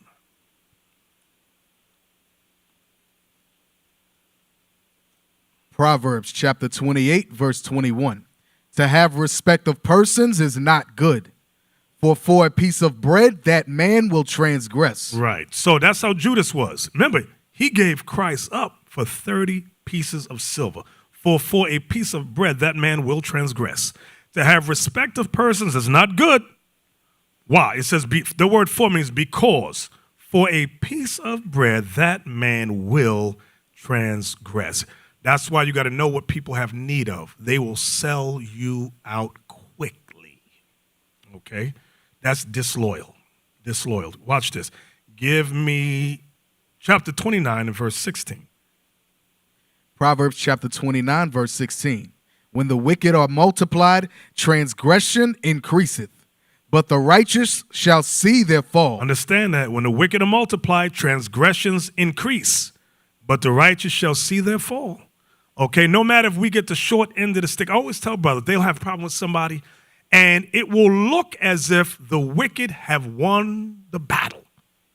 And they'll call. I said, bruh, I remember, I forgot the brother with the little arm that was in New York. He had a big afro. I forgot his name. He called me. He said, this brother, it was Deacon such and such that's gone. He's wicked as hell. He ain't right. I said, do you have any proof of what you're saying? He says, no. I said, well, do me a favor. Because I don't choose. I'm in New York. They was in, where was that at? Here, Dallas, Texas. I said, you have no proof to what you're saying? I said, you believe in the Most High? He goes, yes. I said, well, be quiet. Let the Lord deal with this. I said, because if a man is wicked, surely he can't hide. It's going to come out. Just be patient. Next Saturday comes. You also remember, you remember that? The brother couldn't contain himself. He stands up, cursing the deacon out. The deacon said, you got any witnesses? No. So then the deacon, the captain, the officers that was in Dallas threw that nigga out, threw him out to school. He going to call me up crying. I said, bruh, you did not listen to my counsel. I told you, if you believe in the Most High, just endure, be silent. But you decided you wanted to attack the man. So now months later, maybe a year, all hell broke loose with that particular. And I said, hey, remember what brother so-and-so said? He was right. This is what he was saying. But at that time, there was no evidence. It came out much later. And that's what brothers and sisters need to understand. You may see something, but nobody else see it. Remember the issue with the other elder that was here? I saw things. I said, if I tell these deacons what I see in this man, they're going to think I have a evil eye towards them. I said, I'm going to be quiet. I'm not going to say nothing. I said, I'm going to put it in God's hand. Sure enough, he railed up one day, and then y'all saw it for yourselves. And they would say, Bishop, you knew he was like that. I said, yeah, I knew he was like that. You had to see it for yourself. Because if I tell you, you're not going to believe me. You may think I'm the devil for even saying it. Some things you got to just sit back and let the Lord reveal it. In time, it's going to come if you believe on the Most High. I hit it again. Bam. Read that again. Proverbs 29:16. Proverbs chapter 29, verse 16. When the wicked are multiplied, transgression increases. I give you another example. Here in Dallas, Texas, there was a brother. Remember, I got to talk about Coach D. You know y'all favorite Coach D. Coach D. Coach Dangalang. This guy, a brother called me about him and said, now it was a brother, he ain't here no more. He said, Coach D, he uses Hebrew name, but I'm just saying Coach D. Coach D is the devil. He ain't right. I said, bruh, do you have any evidence? I'm in New York. I don't know what's going on over there in Dallas. He says, well, it's just me right now. I said, anybody else? He mentioned a certain other brother. So I call those brothers up. Nobody justified or admitted to what he was saying. I said, bro, you're on your own in this thing. I said, my advice to you, be quiet. I said, because right now it's only you. I said, if you believe in the same thing, same advice, if you believe in the Lord, leave it alone. He goes, nah, I got to leave. He leaves. He don't come back. Coach D rolls up because it was something about dealing with women. Sure enough, he had sex with me. And then remember what Coach D did? He said, that sister want to be my wife? This married sister want to be my wife? And remember that? You know what I'm talking about? He said, if I'm going down, I'm going to bring all these hoes down with me. Wicked as hell. So I said, that's what the brother was saying, but he didn't have patience to wait and let it be made manifest. Some things you may see, you got to wait, because nobody else going to see it. Just going to sit back and wait. The example. I know some of you thinking what happened on Austin. None of us pick it up. That's not true. We just never said nothing. For years, Deacon Labaka, myself, Deacon Malakaya, we know what was going on in Austin. Many years, as Bishop, we go to Bishop, we say, hey, we got to take Austin down. Bishop say, nope, don't do it. Leave it alone. Every Passover, I come to you. I was like, Bishop, we got to do something about Austin. This camp right there, they got a heavy, heavy covetous spirit. Bishop said, no, leave it alone. I'm telling you, it's going to manifest. That's exactly what happened. So we listen. We say, okay, we leave it alone. But we see it coming. I know some people thinking, oh, yeah, this thing. No, we know it was coming. We just never said nothing. We just wait. 'Cause the spirit of covetousness, it's an internal sin. It's something you desire. They were all about money. So my train of thought, the spirit was showing me if they took the leadership down, the leadership could easily say, we were doing Black Wall Street. You got original royalty in there. They could have easily threw the boomerang back, pop out. We'd have been like, oh, shoot. I knew it was deeper than that. I said, there's something else, but it's not manifest yet. Because then they could have went to the other camps and said, you see how they wicked? They took us down for making money. They jealous. I said, okay, and that whole thing in Austin blew the hell up. Now all of a sudden, you was right. But we had to wait. Be patient. It's going to manifest itself. Everybody understand that? Sure you do. Sure you do. Sirach 13:15. Disloyalty breeds disloyalty. So don't think you're going to be disloyal and then get loyal brothers with you. No. There's an old expression on the streets. There's no honor among thieves. You ever heard that? So you're going to show yourself disloyal. Then you're going to get a group of brothers, and you honestly think they're going to be loyal to you. You crazy. It's never going to happen. You see it in these gangster movies. You see it in mob movies all the time. But for some reason, we come in the truth and we think, yeah, I can be the devil and be disloyal. I'm going to get a group of brothers with me, and they're going to be loyal to me. It don't work like that. Read that, Sirach 13:15. Sirach, Ecclesiasticus, chapter 13, verse 15. Every beast loveth his like. You see that? Every beast loveth his. If you a thief, you like thief brothers. If you a whoremonger, you like whoremonger brothers. If you's a liar, you like lying brothers. I'll give you an example. Oklahoma. We threw about 3 or 4 brothers on the Sabbath. They at the strip club. Now I said to myself, how in the hell did 3 or 4 brothers manage all together to show up at the strip club together? Contingency talk. It's called, a deacon Antonio calls it contingency talk. You know how you sit around, you be just talking. You remember that? Anybody ever see that strip club on such and such a place? The next brother go, yeah, I remember that thing. This brother go, oh yeah, that strip club, yeah, that thing was bad, God. Yeah, man, them girls is hot. Whoa! And this brother here, yeah, man. And then I go, let's go. Because he would join in the conversation. He joined in it. He joined into it. And then I said, hey, how about we go? So if anybody buck up, I could easily say, I was just joking. You know, I'm just kidding. I didn't mean that. Contingency talk. But he liked it. Then I threw it out there. We all decided, let's go to the strip club. That's contingency. That's how it works. So liars love liars. Thieves love thieves. Whoremongers love whoremongers. Okay, read that again. Every beast loveth his like, and every man loveth his neighbor. All flesh consorteth according to kind. That's what I wanted. All flesh consorteth to whatever kind you is, you're going to consort. You're going to hook up with people like that. Bishop. You covetous? I need covetous brothers around me because I want to make that money. That's how the money in Austin. That's how it was. If you wasn't covetous like that, you could not roll with Austin. Okay? Everybody was make that money. And I mean, they was making big. When I sat down and heard the numbers, I was like, y'all was making money like that? The hell is this? Bishop, I remember Bezalel always had a spirit of being lazy and self-willed. All the way from New York, I heard about his behavior. And when I heard he was moving to Texas, I'm like, So anyways, he ended up one day, I come to the school for the new moon, and he in there with the, Cash-a-lakia. He up in there. And I said to myself, how these men meet each other? How y'all come up together? So he come all the way from New York to meet him in Houston to mesh and make a business. When he was in New York, this is the spirit he had. He always found out who got money and get close to them. And he ended up moving to the house. He always have that spirit, even in New York. IUIC used to pay this brother rent almost every month. Yeah. That's how he always had that spirit. Hey, but he could cook good. So he would butt everybody up with his food. He go, You be mad at him. He go, oh, I made this sandwich for you. And you be like, that thing is good.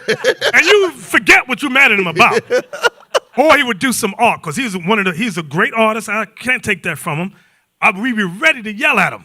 Hey, you, get over here. Then he comes up, oh, look at this art I did. And I go, oh, wow. Hey, come look at this. Hey, come. And yo, that thing, I hit it again. On the iPad. I said, yo, that thing is bad. On the iPad, right. And then they would be mad. But I'd be, leave him alone. Leave this brother alone. He all right. That dude turned up to be the devil. Yeah, the devil. He's the devil. We always caught into him. I mean, let's listen. The problem I had with him is he always hold us hostage. We did a video. The brother give us the video next year. We did one Passover, we ain't seen the Passover video until next year. Be like, yo, what the hell's wrong with you? The whole year didn't do nothing. Now we got, for example, we got the men conference. Before we even leave the men conference, the brother already got the video. You see how much I replaced that dude? Yep. He used to tell us how much I said, okay, I'm going to do something with this dude. And it's like the artwork. See how the Most High get down. The Most High has a sense of humor. Replace it with another brother who has the same name, the same Hebrew name. Right, same name. That's irony right there. Where was we at, Lemuel? Sirach Ecclesiastes chapter 13, verse 16. All flesh consorteth according to kind, and a man will cleave to his like. I'll give you another example. You ever notice, we'll tell a sister, for example, she comes in, we'll say, join Titus 2 chat, find a senior sister to counsel with. Sister goes, she looks around, and she'll see another sister that came in with her. She's my counselor. I'm like, who's your counselor? Her. The sister that just came in with you yesterday? Yes. Are you retarded? How is she going to counsel you? She don't know no scriptures. You don't know no scriptures. But this is what they do, because they know the senior sister will check them and say, no, don't do this, don't do that. This is how you do it. Some of them, these young ones don't want that thing. I see with brothers too. Brothers come in, they don't want to talk to the senior men. They want to talk to their peer. Remember what Rehoboam did. When the older men told him counsel. I don't know what I'm talking about because y'all don't read 4 chapters a day. Anyway, King Solomon's son, Rehoboam, didn't listen to the counselors that Solomon set up, his daddy. He said, I'm going to go to my peers. And his peers gave him wrong kid millennial counsel and caused the whole nation to split into 2. That's what happens. That's what we see going on. So,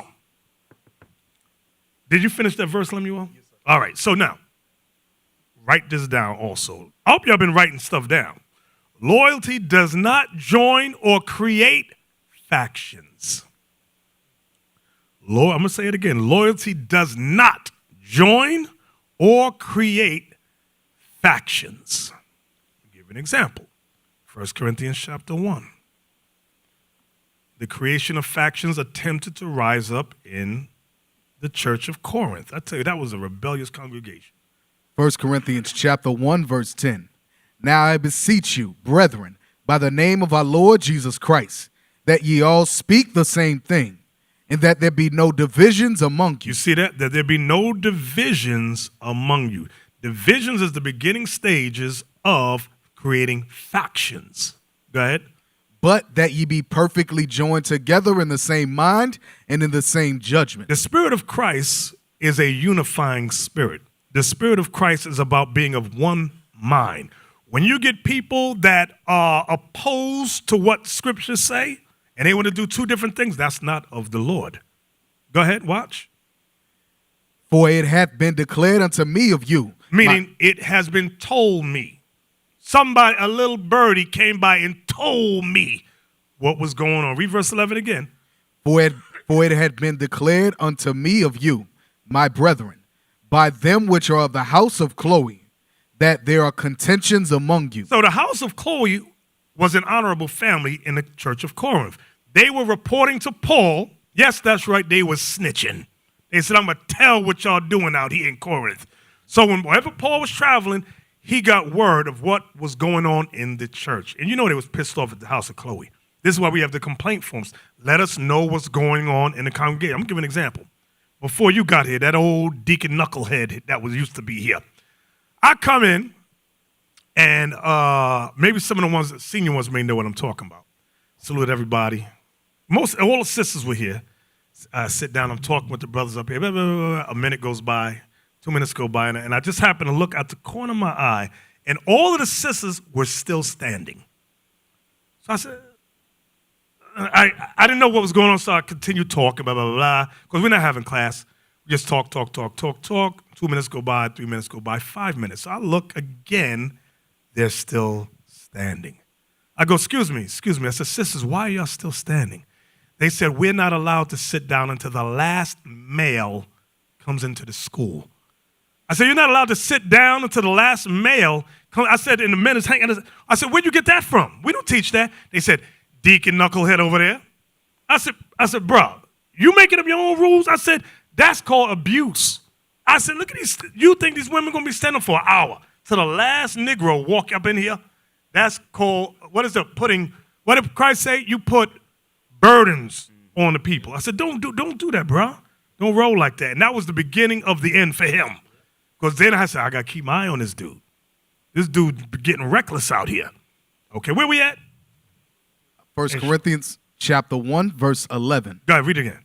For it hath been declared unto me of you, my brethren, by them which are of the house of Chloe, that there are contentions among you. Contentions among you, meaning arguments. Watch this. Remember, divisions and contentions. Go ahead.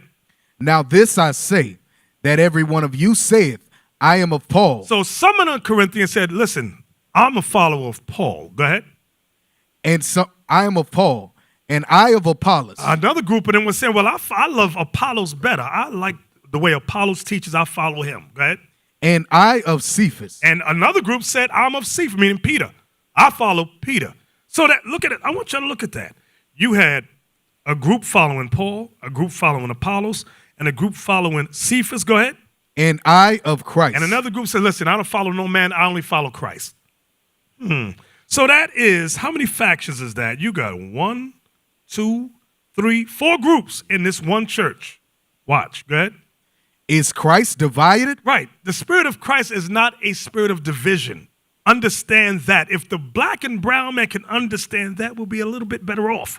Christ is not about division. That's what Paul said. Is Christ divided? Go ahead. Was Paul crucified for you? He says, was I crucified for you? Go ahead.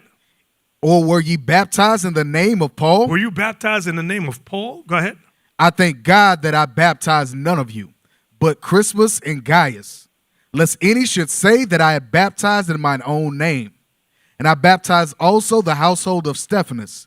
Besides, I know not whether I baptized any other. So the point of this, Paul was trying to put them all in that one-mindedness again because they were all divided. So I'll give you an example. Amongst the bishop, the deacons, everybody has a favorite teacher. And I hit it again. I don't know why I keep hitting this thing. And there's nothing wrong. You will have teachers that you favor over others. But they took it another level. They were like, no, I'm not listening to nothing Cephas says, or who else was there? Or Apollos. They said, this one group said, I only listen to Paul. That's why Paul said they're all in the same spirit. And when you read down, where is it at? Where it says Apollos watered, where's it planted? Where's that at? Somebody help me. 1 Corinthians, yes. Go to 1 Corinthians 3. Start at verse 3, and we're going to go down. Watch. This is continuing from chapter 1. Go ahead. 1 Corinthians chapter 3, verse 3. For ye are yet carnal. Start at 2. Verse 2. I have fed you with milk, and not with meat. For hitherto ye were not able to bear it, neither yet now are ye able. He said, I've given you milk. He said, I want to give you meat, but you're not able to deal with the heavier things in the scriptures. Because you're carnal, you're wicked, you got the devil on you. Go ahead. For while one saith, for ye are yet carnal, whereas there is among you envying and strife and divisions. See, there's that word divisions again. Are ye not carnal Aren't and you walk in the midst of sin and walk what? as men? And walk as men? Go ahead. For while one saith, I am of Paul, and another, I am of Apollos, are ye not carnal? Say, aren't you carnal? Aren't you wicked for saying that? Causing divisions among the body? Go ahead. Who then is Paul, and who is Apollos? Who is Paul? Who is Apollos? Go ahead.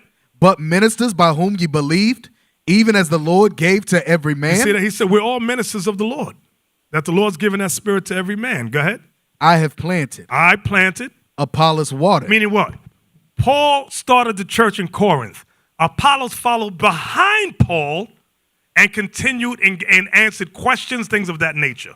Okay, understand this. Like, for example, we went to Nigeria. We just planted the seeds there. But guess what? As brothers, we're going to send men out to water what we've already started there. That's how this gospel grows. And that's what Paul was explaining here. Go ahead. I have planted, Apollos watered, but God gave the increase. God gives the increase. He's the one that increases the spiritual understanding in men's and women's minds. Go ahead. So then neither is he that planteth anything, The brother that goes out and plants is nothing. Go ahead. neither he that watereth, Neither the brother that goes behind to answer questions and exhort them is nothing. Go ahead. but God that giveth the But increase. God is to be praised. He's the one that gives the increase. Go ahead. Now he that planteth and he that watereth are one. You see that? Paul's bringing them back to common sense now. That oneness of mind, that unifying spirit, bringing them back to Christ. He that plants and he that watereth are one. Go ahead. And every man shall receive his own reward according to his own labor. And everyone's going to receive their own reward according to their own labor. Now, what I want you to see that and look in comparison, go back to Acts 20 again. So notice how Paul was uniting everyone. But he warned us about, what was it verse 23 we read earlier? Verse 30. Verse 30, let me hear it. Also of your own selves shall men arise, speaking perverse things, to draw away disciples after them. So there's a stark difference between Paul and what Paul was warning us about. The Spirit of Christ unifies, the Spirit of Satan divides. Understand that, okay? What, that was Acts 20? Okay, all right, watch this. Give me 1 John 2:19. Again, loyalty does not join or create factions.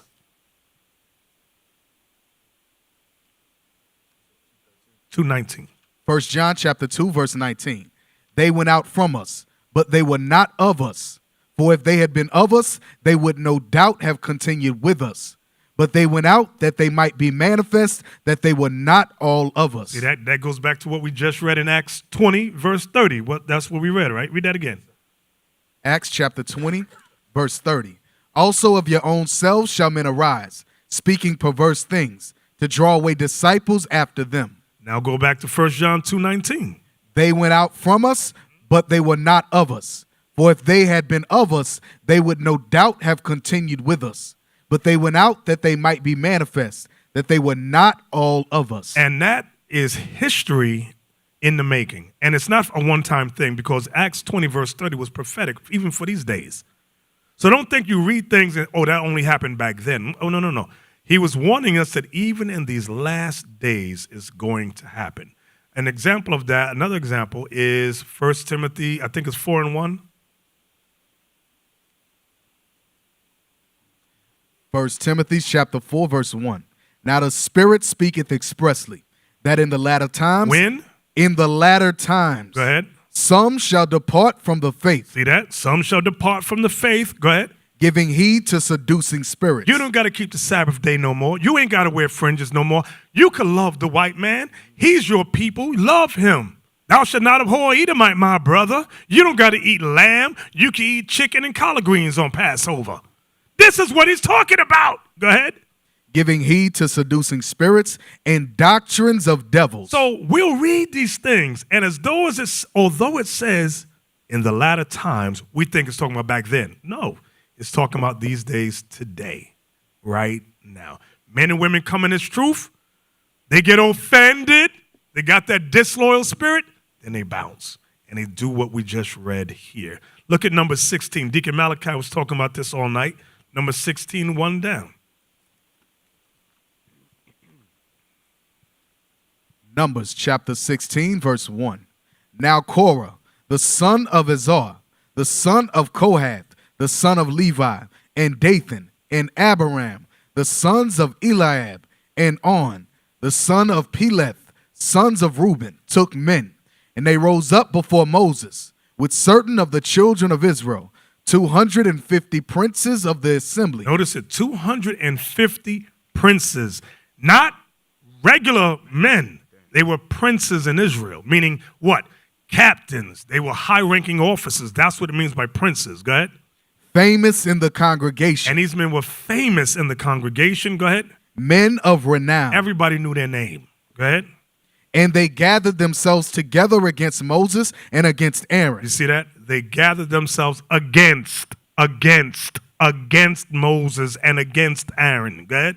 And said unto them, Ye take too much upon you, seeing all the congregation are holy. Seeing everybody in Israel is holy. Go ahead. Every one of them. Every one of them. Go ahead. And the Lord is among them. And the Lord is among them. Go ahead. Wherefore then lift ye up yourselves above the congregation of the Lord? Why do you set yourselves up as leaders? So what are they saying? They were saying we're all the same. Remember how we started the class? Where John said Christ is preferred before me. That's the truth. Here during the time of Moses, they said we're all holy. We're all equal in the sight of the Lord. When you read down this whole thing, God said, no, you're not all equal. And God killed those 250 princes. Why? Because and it's a smoke screen. When people say we're all the same, we're all equal, like that's what Weasel said. Weasel said we're all the same. So you got to ask the question, then who's teaching class there? Somebody got to be the teacher. Somebody has to be the student. Unless all of y'all are teaching at the same time. No, that's game. That's called I got game. What are you going to say? So whenever you see videos of people saying there should be no rank, that's the same thing. The Bible is always about rank and order. Always. Hey, give me that in Titus 1. Titus 1. You know what's so crazy, Bishop? Some of these brothers was in the military. Yes, that was shocking to me. Some of these brothers that's teaching this was in the military. Mm-hmm. And is some military, is everybody the same? It's like the congressman or the senator was up say, oh, we and the president is the same. No, that's why they call him president. That's why they call you a senator. That's why they call you a congressman. That's why they call you a governor, a mayor, a police officer. They are not the same. If there's the same, if all of them is the same, where's the order? There is no order. Exactly. Read that Titus 1 and 5. Titus chapter 1, verse 5. Listen closely. For this cause left I thee in Crete, that thou shouldest set in order the things that are wanting, and ordain elders in every city, as I had appointed thee. You know what that word elders translates to? Soldiers, officers, captains. They're just using different words here in the Greek from the Old Testament, which was written more so in Hebrew. Okay? In the Old Testament, you had captains, officers, soldiers, so forth and so on. The New Testament, they use the one word, elders, to cover bishops, deacons, whether captains, officers, soldiers. They use that word, elders. There's always been, it's all through the whole Bible, there's rank, there's order. Okay? But black and brown people, I don't know what's wrong with us.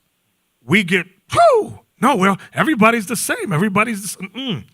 So how come when you go to school, when you went to school, you didn't tell a teacher, you can't teach me, we're all the same.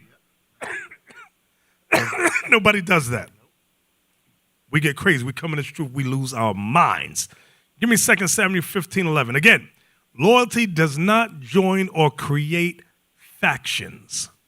2 Samuel 15, verse 11. 2 Samuel chapter 15, verse 11. And with Absalom went 200 men out of Jerusalem. So Absalom caused a rebellion against King David. How many men followed Absalom? And with Absalom went 200 men. 200 men, go ahead. Out of Jerusalem that were called, and they went in their simplicity. They went where? In their simplicity. Meaning they were stupid as hell. These 200 men were simple as hell following Absalom to go against his father, King David. Was that it? That's the whole verse? And they knew not anything. That's why, they were stupid as hell. They didn't know nothing. They just like Absalom. And when you read about Absalom, it said he was good looking. They said Absalom was the best looking dude in all Israel. This dude had hair, flowy hair everywhere. Everybody loved Absalom. So when he said, follow me, they follow him. Remember, he was opposite. Remember Christ? Yes. They said Christ had no comeliness that we should follow him. People follow Christ only for the word's sake. Is that dude ugly as hell? But Absalom, when you read about it, said that dude was good looking. All the women loved that dude. Absalom, wow, just throw the panties on the stage. That's how good looking this dude was. So they said these 200 men that followed him knew nothing. They were simple as hell. You know what's so heavy? I want you guys to think about it. Meditate on it. You think Absalom, it take Absalom a month to tend these 200 men? You think it take him 2 months? No. He was working on them for years.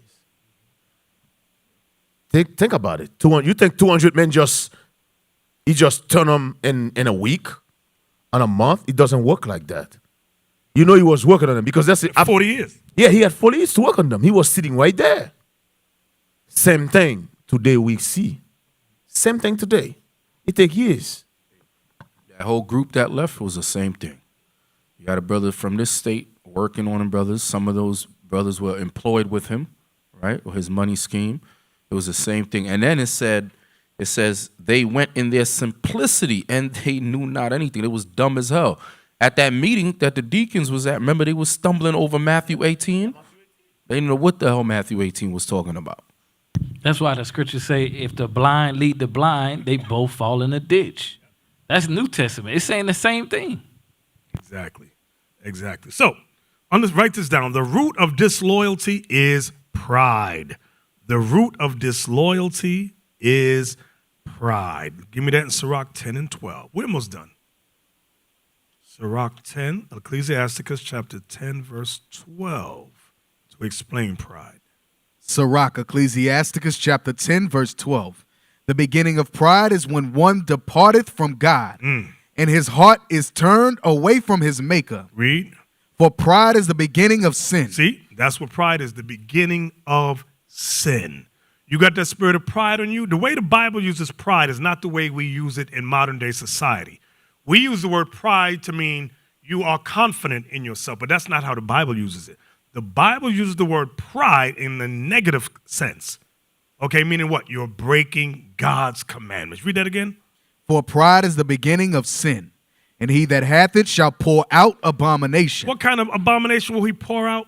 The 4 stages of disloyalty. They're going to pour out what? He's going to pour out the self-willed stage. Going to begin there, followed by what? What's the next? The offended stage, then the passive stage, then that overly criticism stage. Okay? And it all starts with pride. I don't want to keep these commandments. Okay? I don't want to do it. From there, go to the book of Matthew. Go to the book of Matthew. When you examine the brother or sister that's disloyal, you'll notice certain things in them. You'll notice slick talk response. Like if you're talking to them, they talk, that's the term, right? Slick talk, smart mouth. Or they may ignore you when you're speaking to them. They may mock those who are over them. These are just little signs you got to be aware of, okay? And they have a constant mind to criticize, all right? There's another expression. Write this down. Familiarity. Familiarity. Familiarity breeds contempt. Familiarity breeds contempt. And what that means is that those close to you have no respect for you. Familiarity, one word, is familiar. Just remember that, because I know it goes, that arity at the end. Like, what is that? It's hard to even pronounce. Just use the word familiar. Those who are familiar to you breeds contempt. I'm going to give you some scriptural examples of that. Look at Matthew 13, verse 55 with Christ. Matthew 13, 55. Matthew chapter 13, verse 55. Is not this the carpenter's son? Is not his mother called Mary, and his brethren James and Joseph and Simon and Judas? And his sisters, are they not all with us? Whence then hath this man all these things? Let's pause there. What I want you to notice is that the people here were familiar with Christ. They watched him grow up. That's why they says here in 55, is not this the carpenter? Ain't that Joseph's boy? We know him. It says, isn't his mother called Mary? Okay. And his brothers, we know his brothers too. James and Joseph, Simon, he got 4 brothers. We know the whole family. And he got sisters too. Are they not all with us? Whence then hath this man all these things? Where did he get this wisdom from? Because we knew this dude since he was a little youngin'. Read on. Watch what it says. And they were offended in him. Why were they offended him? Because they knew they had no respect for him, because they knew him from a child. Watch, it's going to say it as we read on. Go ahead. But Jesus said unto them, Listen good. a prophet is not without honor, save in his own country and in his own house. See what Christ is saying there? Meaning a prophet, you got honor. But in your own country and in your house where people know you, you're going to have no honor. You try to bring the truth back to your mom or your father, I tell from experience. Boy, you can't tell me nothing in front to me. You came out of my behind. I didn't come out of yours. That's what I hear. Okay? My cousins laugh. Oh, man, that old nigga, shut the hell up. You did this. You used to smoke weed. I remember you did this thing over it. They won't hear nothing from me. So okay? But and you hear the story all around Israel. When I hear families coming, that's a blessing because that's so rare. So rare. You better cherish and honor that thing. Most of the time, though, like Christ said, a prophet is not without honor, save in it, meaning except in his own country and in his own house. Read the next verse. And he did not many mighty works there because of their unbelief. Because nobody believed in him. Because they knew him from a child, a little boy growing up. He was a snot-nosed kid. We know you.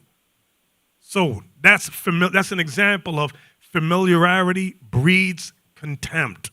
Now look at Numbers 12, 1-4, another example. With Miriam, Moses, and Aaron.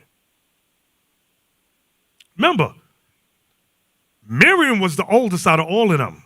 Out of them three, it was Miriam was the oldest, followed by Aaron. Moses was the baby. Moses was 80.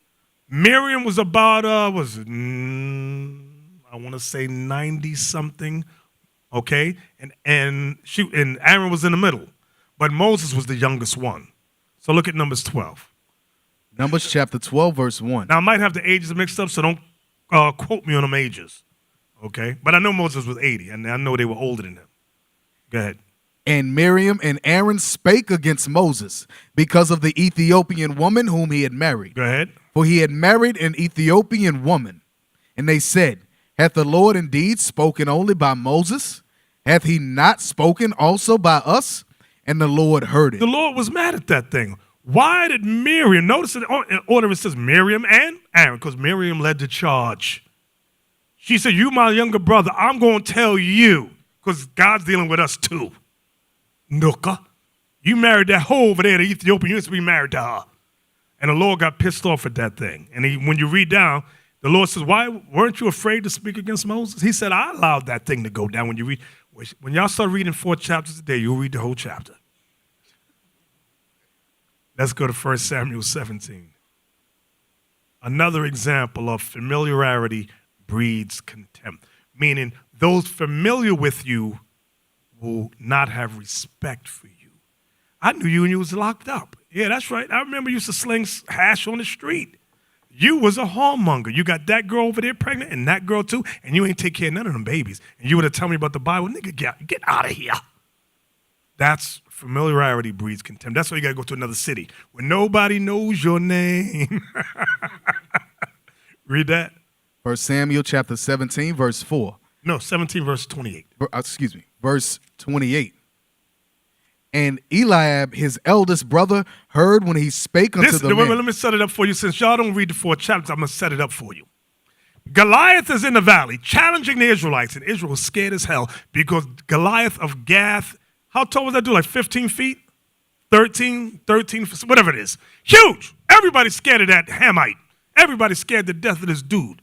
So here comes David. He's a young boy, possibly in his teenage years. He comes up to bring his brothers food. Now, verse 28, read that. And Eliab, his eldest brother, heard when he spake unto the men. And Eliab's anger was kindled against David. Watch what he says. And he said, why camest thou down hither? And with whom hast thou left those few sheep in the wilderness? I know thy pride. I know your pride. Go ahead. And the naughtiness of thine heart. And the naughtiness of your heart. For thou art come down that thou mightest see the battle. You see that? Familiarity breeds contempt. His brother Eliab knew David. He said, you're a nosy kid. You always in our business. You came here for no good. You came out to run your mouth and talk ish. I know you, David. Y'all see that? That's familiarity breeds contempt. They knew the character of David. Okay, but what they didn't know is that David got anointed by Samuel. Okay, they didn't know that thing. Look at Matthew 10:36. Watch this. Y'all gonna relate to this one. Matthew chapter 10, verse 36. And a man's foes shall be they of his own household. See what Christ said? Your enemies is gonna be them of your own house. And guess what? That starts with your spouse, male and female. Starts with your spouse. Why? Because your spouse knows you. I'm gonna give you some example. Brother comes in and says, my wife is the devil. I need to leave her and get me a new wife because she don't want to follow. Really, brother? You sure that's right? Yeah, that's right. Do me a favor, bring your wife. Wife comes up. He's bringing up complaints against her. She's quiet. She's sitting there. Brother, you finished? He goes, yeah, I'm finished. Go ahead, sister. Is that true what he said? She said, yeah, all of that is true, but I'm going to tell you why. I'm going to tell you what's going on. The nigga still smoke weed in the house. He be bringing bitches by the house. He didn't tell you that, did he? I said, bro, you doing that? It ain't about me. No, bro. You was just saying she's wicked and she don't want to do the commandments. She's explaining she ain't doing the commandments because of your bad example in the house. So you need to be patient. Now sit your behind down. And that's what we see. We've seen it many a time. Brothers, and we've seen sisters do it too. Remember the sister that wanted another husband? She started talking to another brother at the school. She said, oh, my husband don't want to keep the commandments. So I need me another. I said, hold on. Where's your husband? He ain't here. He don't want to come. I said, do me a favor. Bring him next week. He comes next week. So what's going on with, your wife is saying that you got problems in the house. He says, no. She says, we have no problems, and I do want to keep the commandments. She got a whole spirit.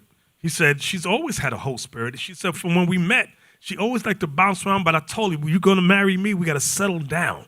Said, sis, you understand what he's saying? You can't bring your whorish ways into this truth. And she tried to just weasel around. And he was saying he wasn't coming to the school because of her actions at home. She still be text messaging thing. So we said, sis, can you check that spirit? Said, all right, give us some time. Don't be quick. Have you laid with anybody? No, she hasn't. Okay, fine. Y'all work this thing out. We'll bring this up again a couple of months from now. So read the verse again. Matthew chapter 10, verse 36. And a man's foes shall be they of his own household. Though those in your own house know you. A lot of us, maybe some of y'all married in the truth. Most of us did not. We married in the world, okay? Me and my wife used to hang out. We used to go to her and her girlfriends. We all hang out together. And say, hey, anybody ever been to 42nd Street in New York? Before they fixed it. Have you ever been there? When it was nasty. Pimps, hoes everywhere. That was the hangout spot. Strip club, we would squeeze in this booth and have the strippers going. Wait a minute. Anyway, that's another story. But you can't be quick to leave real cause she know you and you know her. So y'all got to try to work this thing out. So all praise, we got our minds right. We got minds right. We ain't doing XYZ no more. All praise to the Lord. But that's what Christ was saying. Read it again. And I start digressing. Y'all got to bring me back on track. Go ahead. And a man's foes shall be they of his own household. Man's foes should be they of his own house. So that goes for your spouse and your children. Some of y'all got grown children, and your grown children don't want to hear the truth because they know you. Daddy, you done stepped out on Ma so many times. Come on, man, this is Bible SH. I don't want to hear this. You were disrespectful to my mother. You did this, you did A, B, and C. I know you, man. Like, I was thinking about, there's a movie called, what's the name of this movie? There's Fences. I love that movie, Fences, with Denzel Washington, but there's another one. Let me get my mind right. Tag. Anyway, I'll talk about Fences. Anybody saw Fences with Denzel? Good movie, good talking points. Where the oldest son hated his father. The father was very hard on him and was very disrespectful to him and mainly the mother. And he stepped out on mom, got another woman pregnant, and that enraged the son. And the son had no respect for dad. And you'll see that time and time again, okay? There's another movie I'm thinking about. I can't think of the movie. Hey, just talk. Say something. Let me get my thought on this movie. Go ahead, say something. Somebody talk. Laba talk. I was gonna say the Brothers, what Bishop is saying right now, take it to heart. You know how we was talking about the mustard seed? Paul said, I planted, Apollo water, God give the increase. Hey, officer, is this your guys' second school or your third school? A fifth school. That's big. You know why it's big?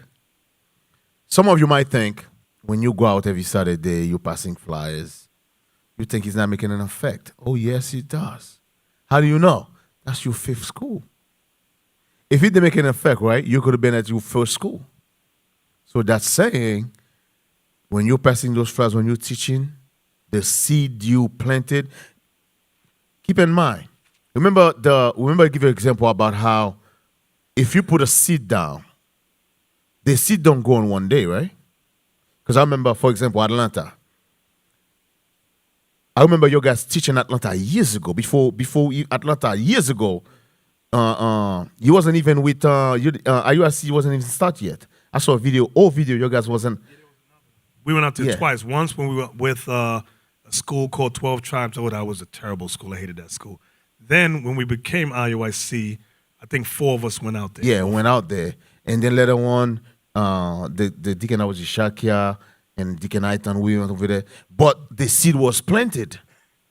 Because by the time I moved over there was already a couple of brothers over there. The point is, the seed is there. When you're teaching, you see the word come out, the seed is there. It might not be time for that. Remember, the scripture said, time and chance give to every man. All of us not going to call at the same time. But that doesn't mean the seed is not there. Some of you, you heard this truth probably 10 years ago. Why are you only coming now?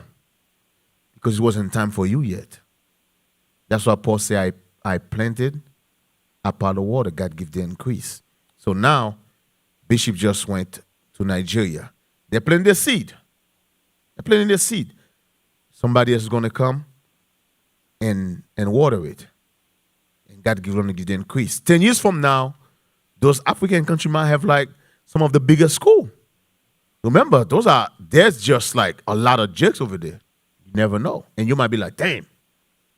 But people, there's an old say in Haiti that people always want to come when the food are already prepared.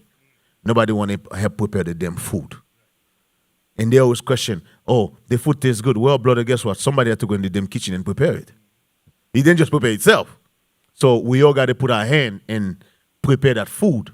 So when it's time to eat, everybody's like, damn. Because that's why Christ talk about producing fruits. Some produce 10 for 24. Because some brothers just want to learn and just stay home. What is the purpose of your learning? You got to go out there and plant that seed. One flyer, you won't believe what one flyer you pass, how much an effect that's going to make. Just one flyer. I had one flyer when I was working at a print shop. A high school friend of mine came in for a print job. I said, hey, I ain't seen you in a long time. I said, what you printing? He gave me a flyer. It was a jacked up flyer. But I looked at it. It said, Christ is black with a scripture. Don't celebrate Christmas, Jeremiah. I said, hey, what is this about? Because at that time I was into Kemet. I was following Kemet stuff. I said, what do you mean Christ is black? I said, Christ is white. He said, no, bro. He said, Christ is black. I said, show me. I didn't have a Bible. I said, show me that because I think there's a bunch of crap. So after work, he came by and he showed me. And I asked him to come by my job every day for 5 days. Then I said, you got to teach me more. He said, no, you got to go to the school. So that's when I went to the school and I brought my wife. She was rebellious as hell. But she came and we sat down and we learned. I was over one flyer. One flyer. Now look, I hit it again. Look at last scripture. Look at Jeremiah chapter 20, because I can't remember the movie either. Jeremiah 20. And if y'all get a chance, look at the movie Queen and Slim. Y'all saw that? How many saw it? Raise your hand. But y'all don't read 4 chapters a day. You see that, Isaac? You see this? Now, the movie Queen and Slim, I think couples should see that. It's good talking points in it. I like that movie. Jeremiah 20, what are we talking about? We're talking about familiarity breeds contempt, meaning those familiar with you lose respect for you or have no respect for you. Watch this. Jeremiah 20, verse 10. Jeremiah chapter 20, verse 10. For I heard the defaming of many. I heard the defaming of many. That's slandering, name calling. Go ahead. Fear on every side. Fear on every side. We hate IUIC. I can't stand you, nigga. Go ahead. Report, say they, and we will report it. Watch this. All my familiars watch for my halting. All those familiar with me, watch for me to fall. That's what Jeremiah is saying. And this is what you're going to see. In this truth, everybody that's familiar with you, that knew you from years and years, they're waiting for you to fall. Because they don't believe. They said, no. I know him. He ain't right. Just watch. He going to fall. He going to give up that crap, that Bible crap soon. That's what he's saying. All my familiars watch for my halting. Go ahead. Saying, peradventure, he will be enticed. Watched. He's going to be enticed. He used to be a thief.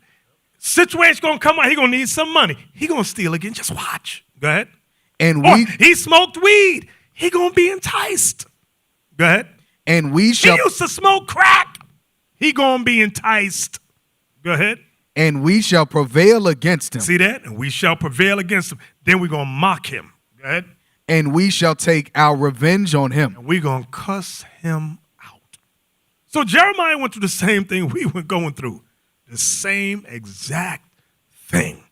So I pray that y'all understand the 4 stages of disloyalty. Again, self-willed was the stage 1, followed by the offended stage was stage 2, followed by the passive stage was stage 3, followed by the criticism stage was stage 4. Loyalty breeds loyalty, and disloyalty breeds disloyalty. Always remember that, brothers. Always remember that, sisters. All praises. Can I get an amen up in here? All praises. We used to scream black power while heroin was pushed. But at the end of the day, nothing's in vain. IUIC has been given a vision. The tents of Judah has risen. Many has attempted the mission. Minor murmuring, omitting, and missing the mark. Just reading that he had the flame of fire in his eyes gave us the spark. We on Paul's mission. We out on the road, purple and gold. From Mexico, Cuba, Haiti, Ghana, Sierra Leone. 144,000 boots banging, concrete crackling. These are how men repented at heart. The scriptures is proof. IUIC, we deliver the truth.